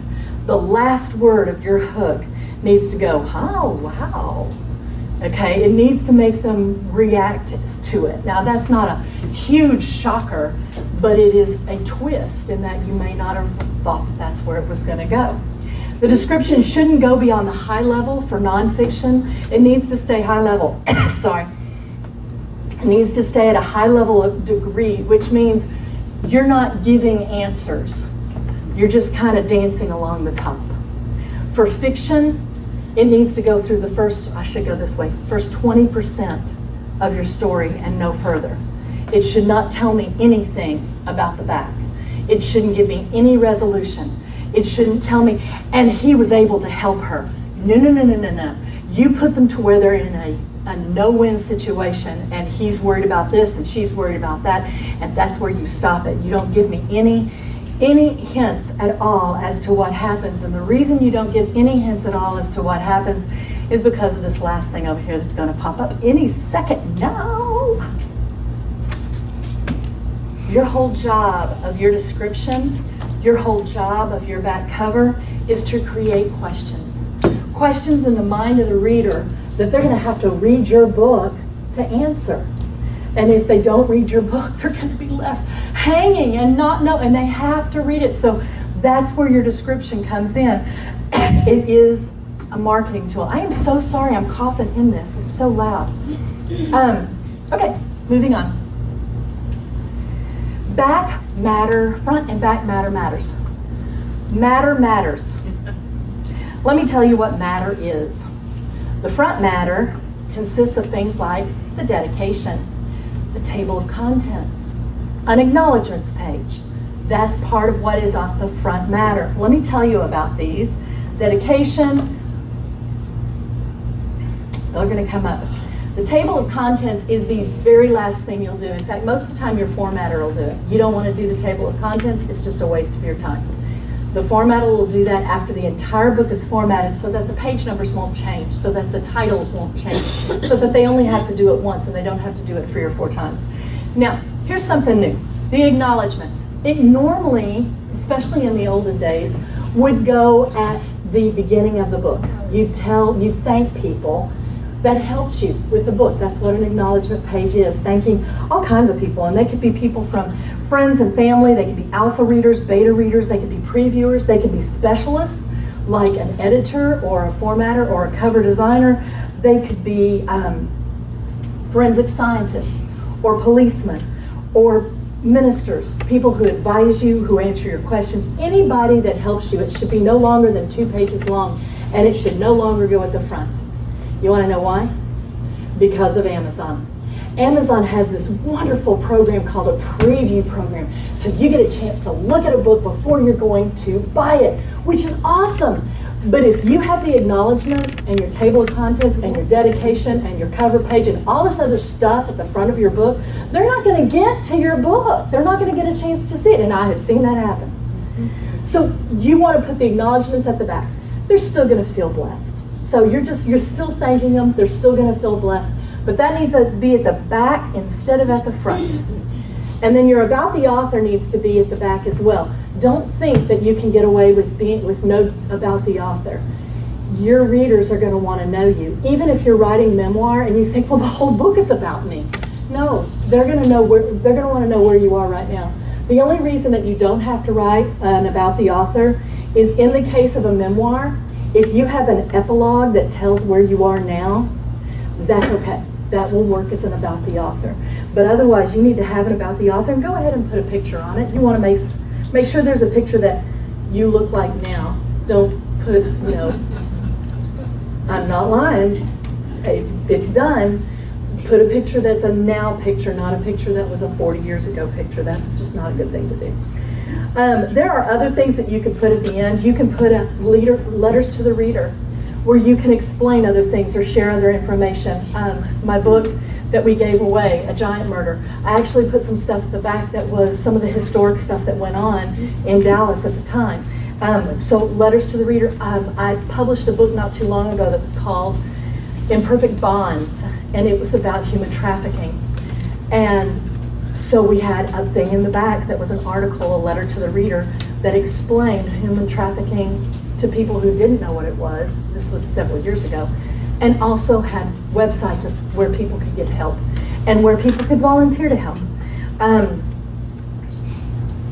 Any endnotes, bibliography, nonfiction, all of that. One of my devotionals that I published had a hymn index. So you can put other things. If you have a question about it, just ask the person that's doing the formatting. Okay, Roaring Lambs does all this. Now I'm just going to share with you really quickly. You have all the information right here in front of you that Roaring Lambs does. I am not going to read this, but what I am going to do is tell you why I love working with this ministry. I get to do the publishing, okay? So I get to actually put your books on and celebrate with you when they get published. It just jazzes the tar out of me. I love that part. But you know what else I love? I love designing covers that are perfect for your books. I love designing an interior that looks professional and goes with the cover. And I love being able to do something that I love and give back to the ministry. When you're doing something that you love, if you like this ministry and you like what it stands for, going with Roaring Lambs Book Production Services, going with Roaring Lambs Publishing, just continues to bless the ministry that has already blessed you. And I love being able to do that. I love helping authors, especially new authors, because I'm an expert to an extent, but not to a person who's been published for the last 10, 15 years. I don't know any more than they do. But I can actually help new authors because I actually do have experience now. Between Frank and I, we have, how many years, Frank? I lose count. 30, 40 years of experience between the two of us. And there's also not just the two of us. We have a bank of editors that work with us, at least 3 others that work actively with us, and 2 or 3 others on the side. So between all of us, we have easily 50, 60 years worth of experience in the publishing industry. And I would say specifically the Christian publishing industry for most of us. And so we get a chance to share all of that with you. You won't just be working with me. You won't just be working with Frank. You'll be working with a team that is working together to make your book the best that it can be. The other thing that I love about working with Roaring Lambs is that there's just no way around it, you guys. Unless you have the ability to do it all yourself, and there aren't many that do that, it's going to be expensive to publish a book. But it's not going to be as expensive with us as it is with most. Most of the time, Subsidy Press, which Roaring Lambs is technically a subsidy press. Now our book production services is more of a contract work, but Roaring Lambs is basically a subsidy press, and most subsidy presses are $10,000 and more for one book. And you get a garage full of books that then you have to figure out how to store and take care of. What we do instead is we publish through Amazon. It's a print on demand, so you don't have any books that you don't want. You publish you purchase just the books you want. You purchase it at a special author discount. You don't have to have storage. You know, there's one subsidy press club company that I worked with a person that was from it, and they not only had to pay for the production of their book, and they not only had to pay to purchase 2,000 books to get it this low price, which was $13,000. That was the low price. But they also had to publish or to pay yearly for the storage of their books. They had to pay them for storage of their books, or their books were going to get burned. They weren't going to get returned. They weren't going to get given to them. They were going to get burned. And I'm just like, oh my gosh, that is a racket. I mean, that is just a racket. And so we try to remove the racket. We try to make sure that you guys are getting what you need, that you're not paying for things you don't need, and are very competitive in our pricing, are very competitive in our royalties. Most of the books that I talked with folks today, most of those books are books that Roaring Lambs would love to publish. We publish Christian fiction, we publish Christian nonfiction, we publish clean nonfiction. So most of the memoirs that you talk about, as long as there are no by the way, definition of clean, no bedroom scenes, no cuss words. And so, oh, I'm sorry, I grew up in Texas, no curse words. So let me say that correctly. So as long as it's clean, those would be things that would, don't get me wrong, Roaring Lambs is not saying, you shall not. Roaring Lambs is saying, okay, here is our audience. They're not going to like that. So if you want to sell, then you'll make sure that they fit the audience. And that's what you want to do anytime. Don't stick your book up in front of a group of people that aren't going to want your book, because then you'll just get frustrated. Put your book up in front of a group of people that are going to want your book. And so basically, that is us in a nutshell. And it's the things that I love about working with Roaring Lambs. You have all of this information. You also have emails to get in touch with us. When your book is ready, holler at us. Get your book ready. If you get stuck, like Linda, didn't you do stuck? Get unstuck? Yes. Yeah. If you get stuck, go through all the things that she said, but you can also holler at us, because we have coaching that can help you get unstuck. And other than that, finish the book. We want to get you to the finish line that you deserve. First, you have to finish the book. That's it. Oh, I'm an empty page, I'm an open book. Write your story on my heart. Come on and make your mark. Author of my hope, maker of the stars. Let me be your work of art. Oh, won't you write your story